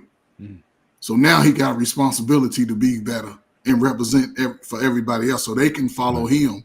And it makes my job easier, right? So I was really good at that because I've always worked with young people since I was maybe 12, 13. I got grown men, they can tell you, like, man, he just teach me how to throw a football, shoot a jump shot, swim, all that. I've always been that type of guy. But I never, you're not, even on YouTube, I don't really need to curse to get my point across, whether man or woman. If I have to do that, then I'll just dismiss myself from that whole type of energy going forward. I don't continuously come back to grooming and Sparta, and every time I come over here, you're making me curse. I can't handle that. And I know it, so I just miss myself. But yeah, foul language. When I hear women talk like that, I'm like, okay, good. At least I know the women not to date. And men, I Yeah. don't befriend men who every word they say is motherfucker bitch. You know what I'm saying? I'm like, I don't get into that. So yeah, for me, I just was different in a sense. If I saw you doing some dumb shit, I'm not hanging around with you ever. I'll speak to you, play with, get on the basketball court and we can go at it. But when it's over, you go your way and I go mine. Simple. Yeah. Grooming. I don't want you to feel like we're calling you out here or anything like that, but certainly, again, this is in the messages, this is the slides I got. So I was thinking, shall I leave this in here or shall I take it out? But any thoughts that you want to have on the topic, sir, before you move on to the next one? Are you talking to me, Paul? I didn't hear you. I'm sorry. No, I'm just saying, did you have any you wanted to chime in on this one before we move on to the next one? We can go. First of all, my mother's been on this show, not this Yeah. specific show, on a gray area show. So you see how my mother is. I know Coach is not a fan of this, but me and her go back and forth, curse each other out all the time. But we just fuck around. We don't mean anything by that. You know, like Trey, you can all that look you want. Give me the dirtiest look you want. This guy on top of you, he has met her, and he knows how she is, and she says that's how she is. She goes like, listen, I'm 70-something years old. I beat cancer twice. You really think I'm gonna care? Like the other day, she called my little dog Malaka, and like I was yelling at her, like, don't call him Malaka because he's gonna get used to that. But that's how we are. You know, I'm saying, Coach. Grooming. That ain't got Here nothing we to go. do with. No, that ain't got nothing to do with you. That's your mama. Yeah, it ain't got nothing to do with you.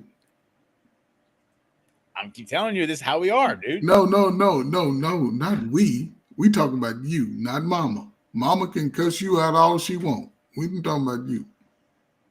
I'm staying with my father, bro. The first thing I learned when I was growing up, my dad, me and her had a nickname, and our nickname for each other was Shithead. I did not know what the hell that meant. But don't blame me. Blame the old man. No. See, you taking it off you again. I'm talking about you. They told me this. I No, learned from the best. Grooming, no. I'm talking about you specifically. Don't point the finger nowhere else. I'm not pointing a finger. I'm just being honest.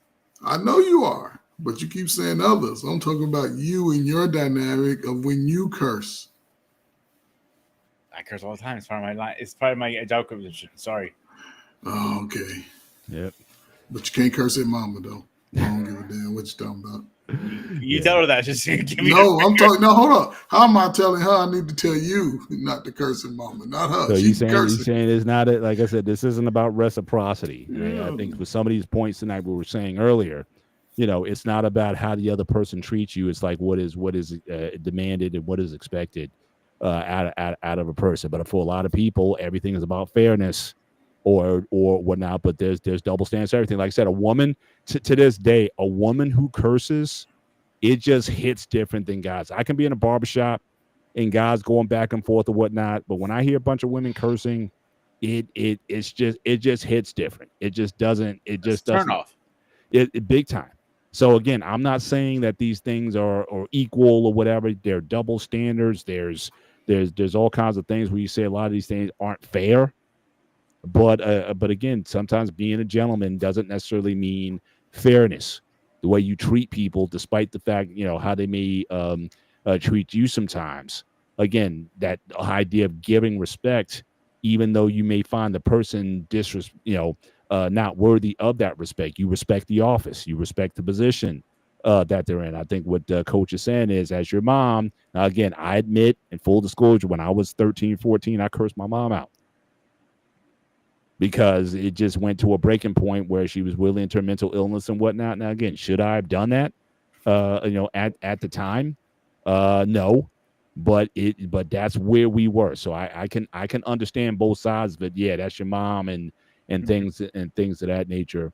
But certainly, conditions are such that you may not be again, perfect at that. But I can certainly appreciate what Coach is saying about, yeah, there's certain levels that need to be respected, despite the circumstances that you may be in. You try to conduct yourself better. And certainly I regret certainly what I did say, certainly at that particular time, but in the heat of the moment, it got pretty bad between us. And that's when my dad came back into my life around 14 years old, because it was just like my mom, she had to be taken care of because of her mental illness and whatnot, and she just wasn't in position, and that was just not a good environment for me. So again, there was a time when things had to be dealt with, and I just had to be removed from that situation when it gets there. But I certainly, like I said, I don't want to be a hypocrite either, that I've said some things that I should not have said to persons in the past. And those are things that if I could have a take back, it would certainly be those. But in any event, next one here, we got a few more to get through here. We'll get to these relatively quickly, just given the time of the show. So again, vulnerability isn't weakness, and I agree with that. I think a lot of times, I think vulnerability, the fact that you can show that side of yourself, it makes you invulnerable. Like the things that you think that are so important, once you put it out there, people can't weaponize it.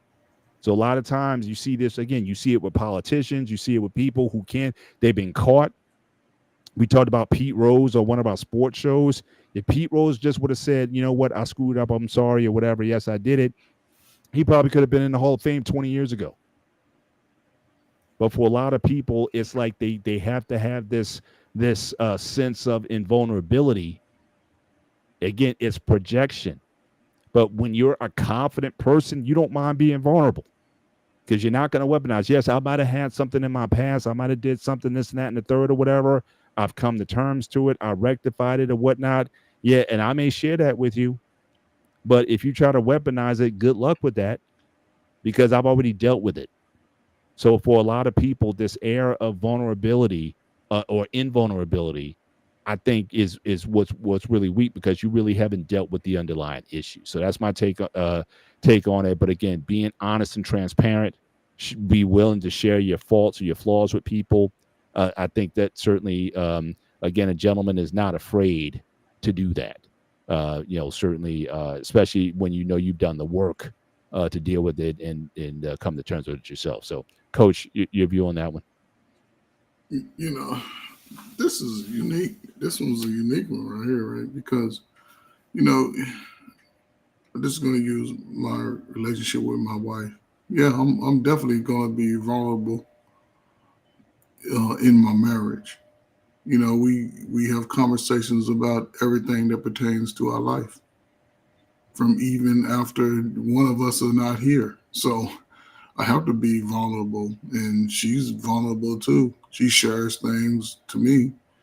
As we go through our lifeline, there's always little incidents and nuances that we may have forgotten about or suppressed, but then it comes to a point where you're like, oh, I remember this. And then you just share it with your wife or you know what I'm saying? And I don't look at that as weakness. Relationships and, from the past, and I don't look at it as weakness. So even with children, there's things that I've told my son, like, man, I don't want to see that for you. I don't look at it as weakness. So, I think, but you also have to put in perspective who the person is. Mm. You know what I'm saying? Who the person is. So, like I said, I appreciate my parents when it comes to that, because my mother she kept it real with me. She kept it real. Even when I saw my father on some BS, he kept it real with me too. And I think I saw my father cry more than once.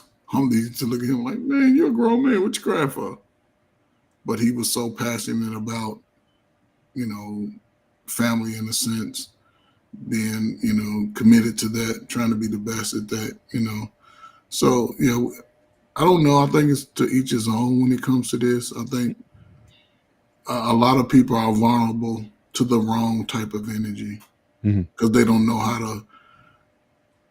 I think they missing the element to understand, that you're not to be vulnerable to everybody, but a lot of people go back to that arrogance. They look at it as a sign of weakness because, they typically trying to hide something. So, yeah.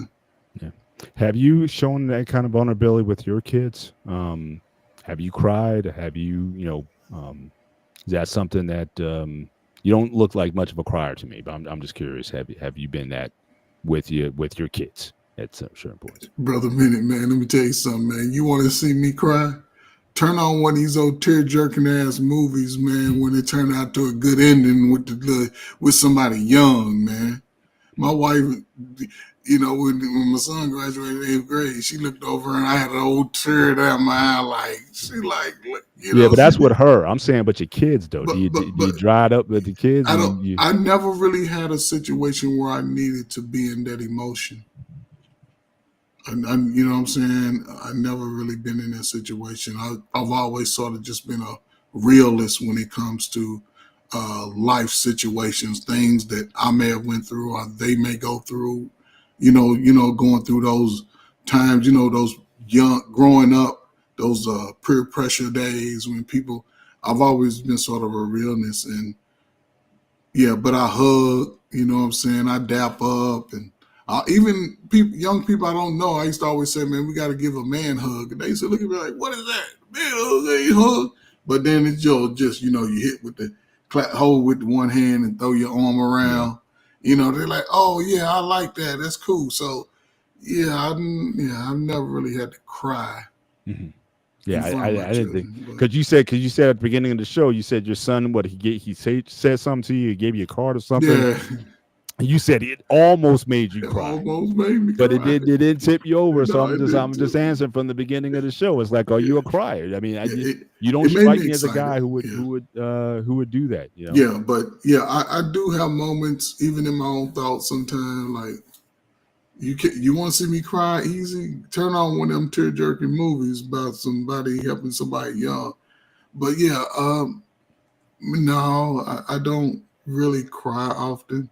Because I try to talk it out to the people who may have inflicted whatever it is. I'm just saying, who tried to push it on me. I'm like, oh no, that's not me. I'm not gonna take that. I don't move like that. So, gotcha. Pete,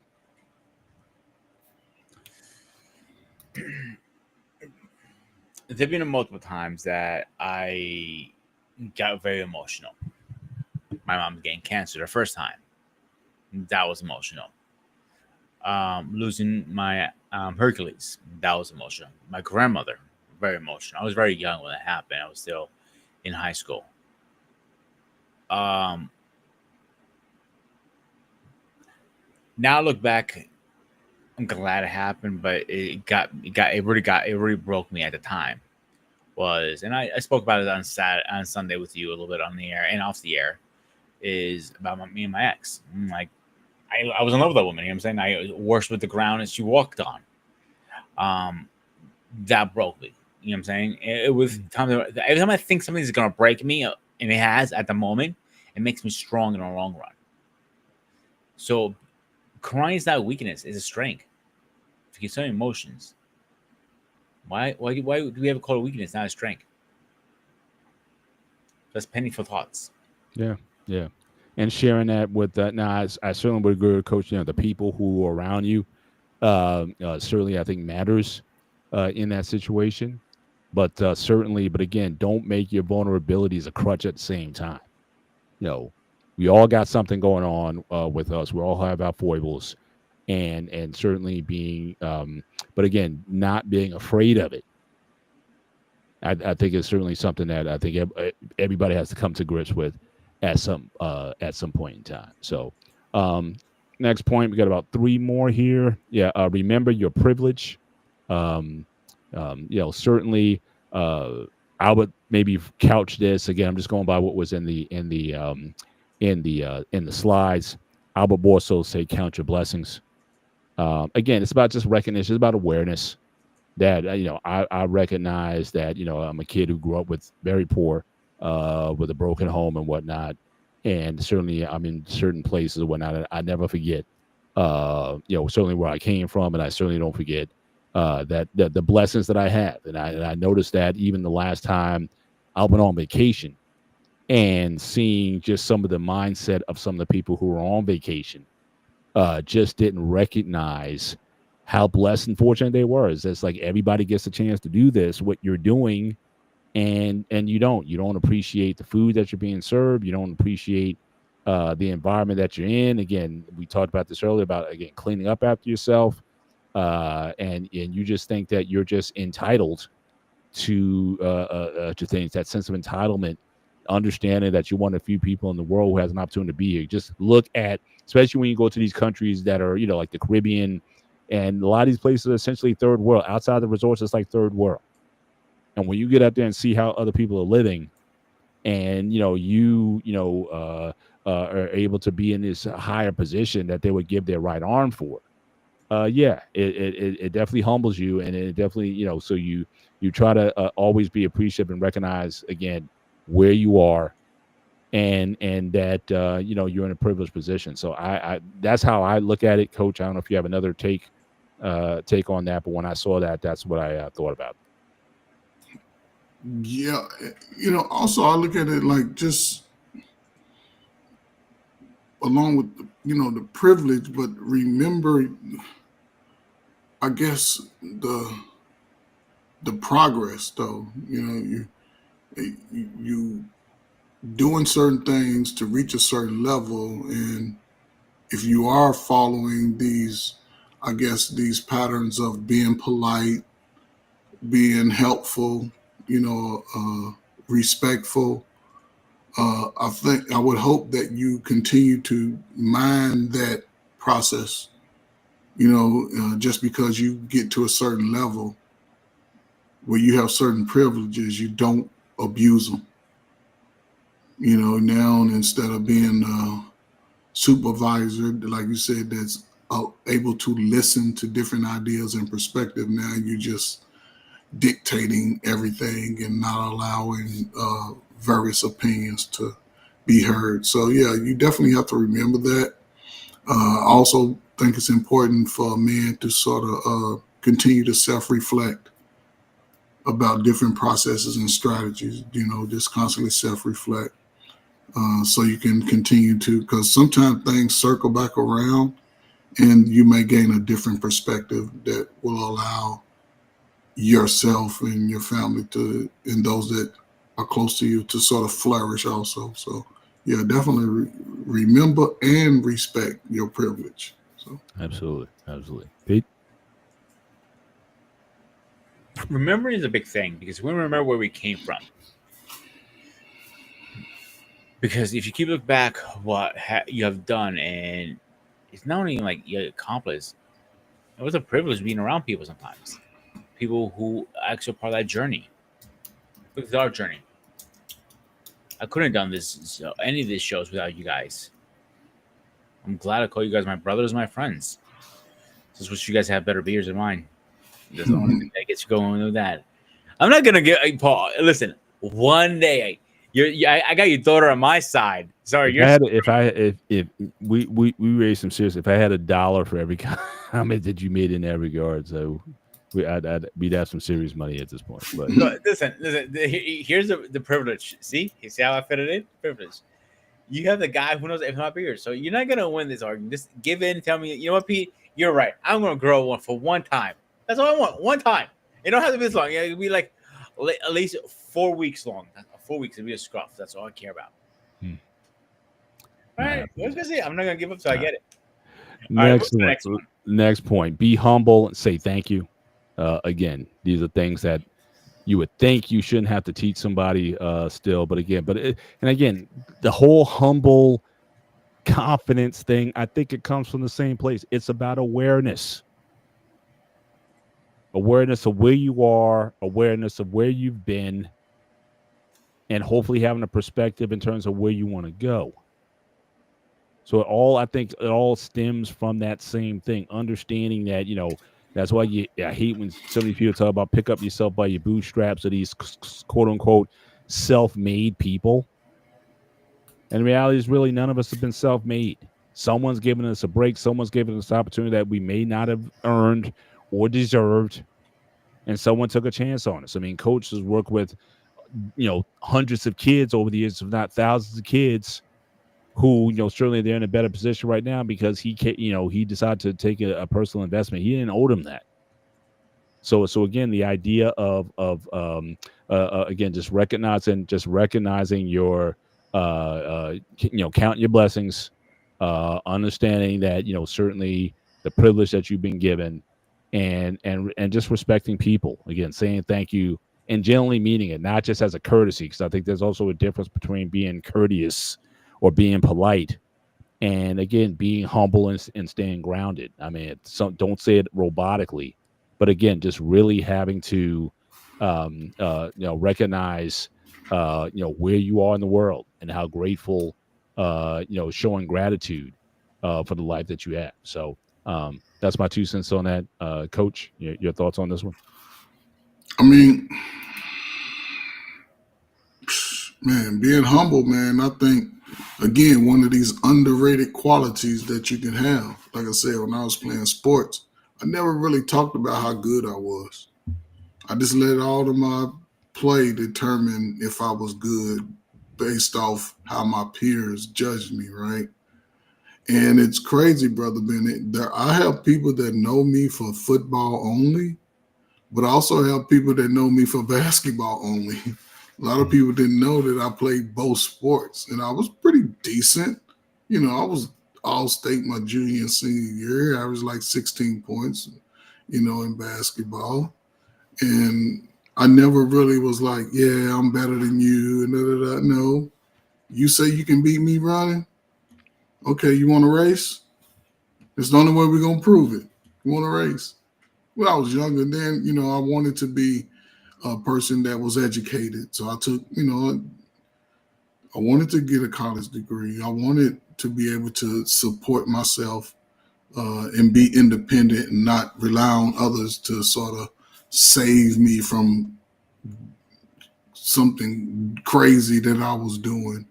But I never threw things in my face. A lot of my friends and family didn't go to the military. So when I would come home, I wouldn't sit up there and talk about the things that I was able to do. You know what I'm saying? I would just talk about whatever, things we talked about in that moment. I didn't talk about, oh, yeah, I'm a college graduate and I'm doing this and I know. I never really did that. And I think that's something that's really kept me grounded because I understood hard work, and it pays off. I have to put in the work if I want it. And I've always taken that. It's crazy, man. I made some dumb decisions, but I just appreciate those words that my mother and father gave me. And half the time my father talked to me, I ain't gonna say half. I would say 95% of the time my father talked to me, he was drunk. Mm. That's the only time he really had words for me. But he still instilled work hard, respect yourself, respect others. You know what I'm saying? And say thank you. You know what I'm saying? My mom was giving me little nuggets about, women and being able to cook and take care of myself and things like that. So, and I've always tried to push this in coaching sports. Yes, we won, but we're not going to act like we just the greatest ever. Yes, we're going to play better, but we're not going to be pointing. I don't believe in that pointing in other players' face and somebody who may not have success at it. I shut that down quick. Yeah. So I would advise anybody to be humble. Just as fast as you've been blessed, it can all be taken away. So Absolutely. Pete? I agree with Trey pretty much. Like I was talking about my ICQ, and I'm not trying to be cocky or anything. One time, I'm kind of thankful and blessed for how far I got with all the odds against me. Reading disability, spelling disability, freaking nobody's helping me. Everybody needs a little sometimes. A hand. I believe doesn't matter who you are. Like I always tell people, a chef is not a chef; it's actually a teacher. And that's what stands in French. Like sensei stands for teacher in Japanese. Anyway, I didn't have those guys to help me. So I got this far on my own. Me keep pushing, being hard headed. Yeah, I'm definitely humble, blessed, and thankful for that. Absolutely. Absolutely. Last one of the day is admit when you're wrong. Again, going back to that point on vulnerability, a lot of people think that I can't admit when you're wrong, never apologize because it makes you weak. And again, unfortunately, we have someone in office that basically that's his motto. And but he was taught that. So, but yeah, it does it saying, admitting it, that would have saved a lot of athletes when you had the steroids era, when people were, getting busted for it or whatnot, but all you heard was like the constant denials. I've never taken steroids. I've never done this. I've never done that. Oh, that report is wrong. They're lying or whatnot. And then the truth comes out later on, and then it's you're left with egg on your face. And I just think that, again, saying my bad. I apologize to I've apologized to my kids when I've gotten it wrong. I've apologized to my kids. I definitely apologize to my wife. And those who I've wronged in the past, I have no issue. If I'm on a panel with somebody, if I said something out of turn, or if I misinterpreted what you said, I cut it right there. I said, look, I apologize. I misrepresented what you said, and that was wrong. So, and also, again, admit what you're wrong about, because a lot of people will say, well, my bad, and they're not even remorseful about or specific about what the wrong. If you're going to do a sincere apology, first of all, the best apology is change behavior. That's the best. But also, if you're going to say I'm wrong, what were you wrong about? Give some context to it. Apologize for what the offense was. But some people say I'm sorry, or my bad, and it's just to get it over with. You're not really sorry. You didn't really apologize. It's just to move things along. So again, there's something called being polite, but there's something about being genuine. And again, when you are wrong, give people credit. Like I said, the words that three-word sentences that you can never go wrong with. The first one was, you were right. Second, I was wrong. Third is, I am sorry. I just think you need to have those words, those phrases on the ready, and don't be afraid to deploy them when it is appropriate. But for some, it is just the ultimate sign of weakness or vulnerability when you cannot admit that mistakes were made.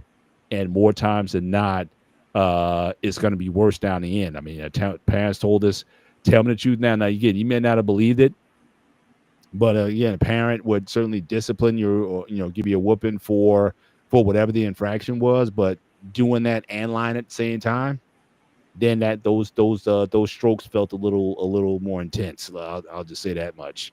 When you lied in the process of doing so. So again, stuff that should start young, but it just seems like we're in a generation now that's afraid to admit when they are wrong. And unfortunately, it doesn't matter if you're 7 or 70. We're seeing this behavior in persons that you would think should know better. But I live a very transparent life, and I would never not give someone an apology, even if it's someone I did not like. But if I mischaracterized something that they said, or if I'm wrong about what why I don't like them, again, if that's a misunderstanding of some kind, again, I'll apologize for that.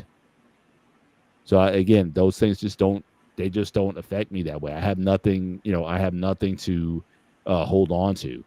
And again, I think to me, that's a sign of confidence that I'm, ready to deal with whatever comes from that.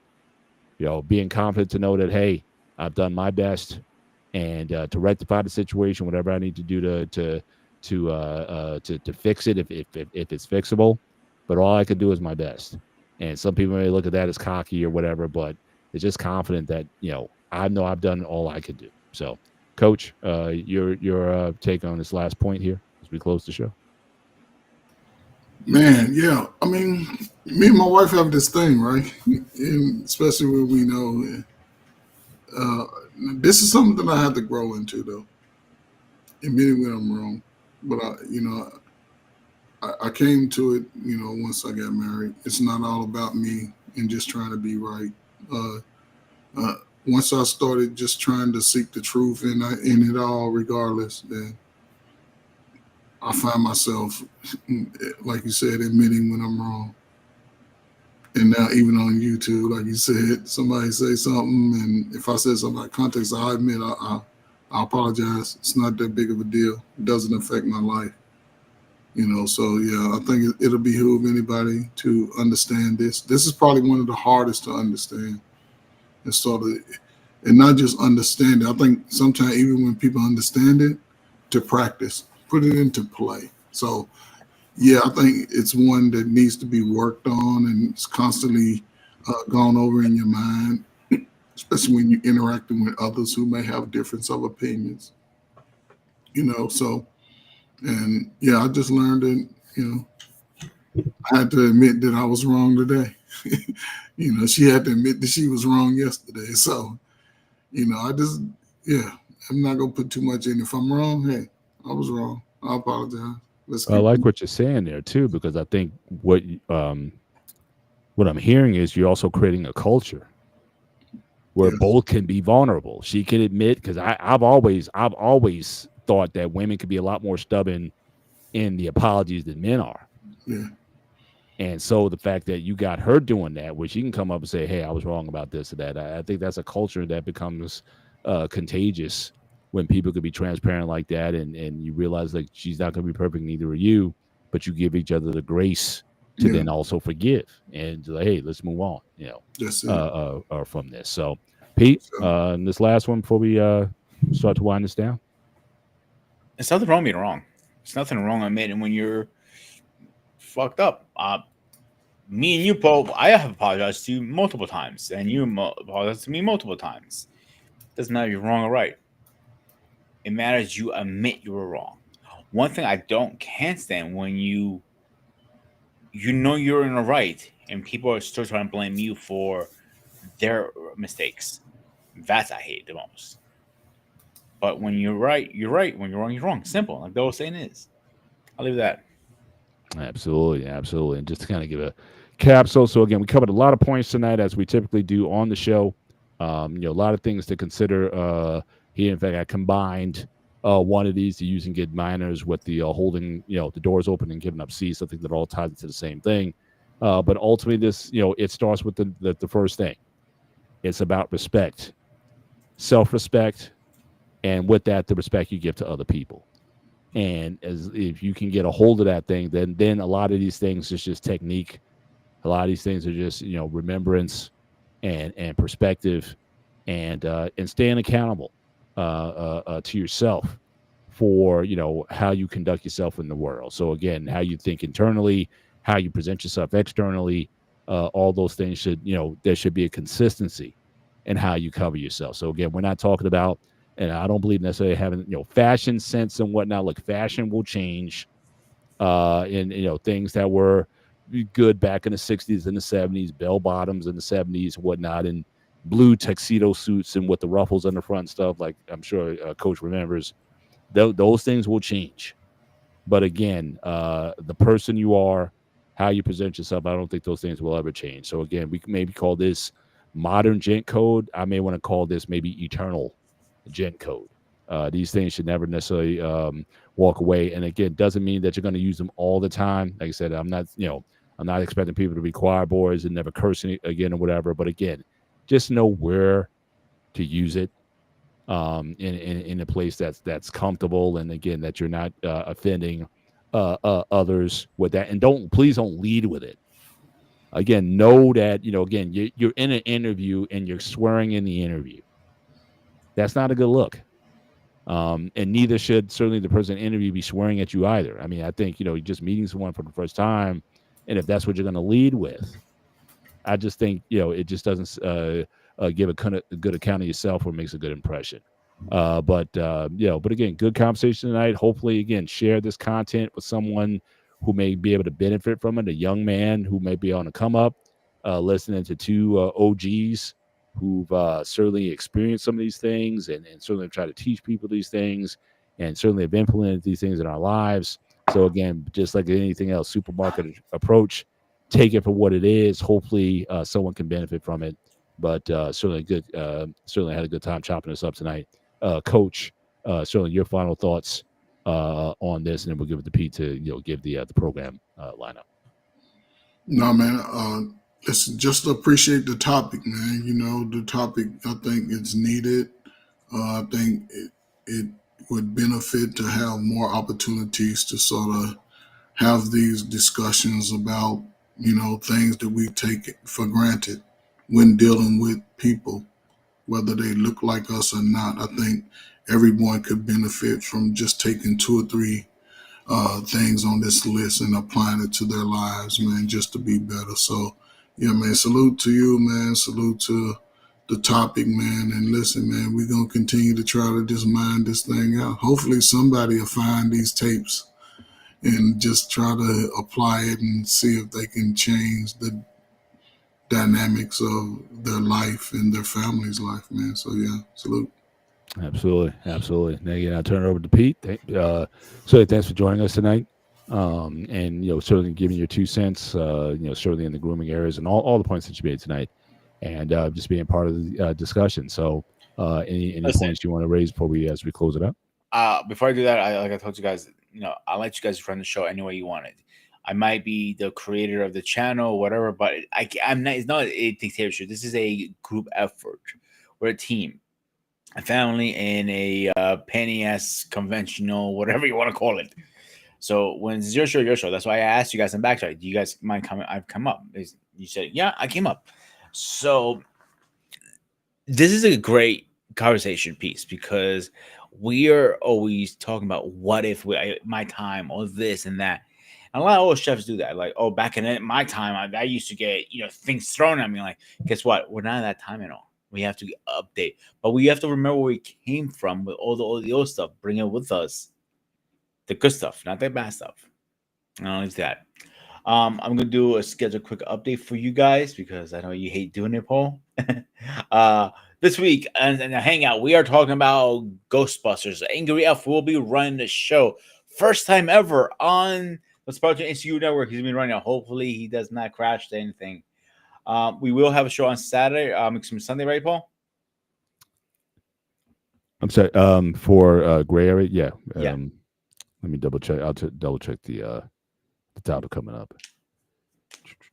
I just had it. Here we go. So we will be on the Gray Area. We will be talking about just like we were just talking about tonight. Should kids be taught to respect adults no matter what? That's funny. Again, actually, I didn't plan it like that. That was cool. It's almost like kind of teeing up for the next show. So I think we fleshed some of those things out tonight. So absolutely. Yeah. So we'll be back on Tuesday again after taking one day off. The quest of meaning. Explore the purpose of life. That's gonna be a doozy one. I actually, Coach, if you're free on Tuesday, you mind joining that one?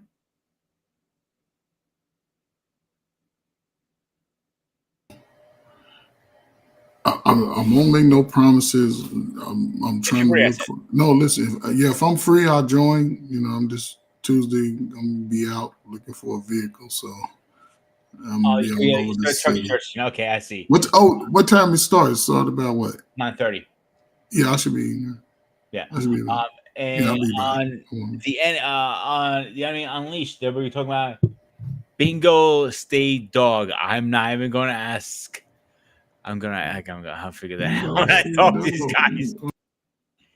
And next week on you guys when you guys want to go over it? Let me just bring up the show. In fact, we're actually, Coach, I think we're nearing the end of our initial suite.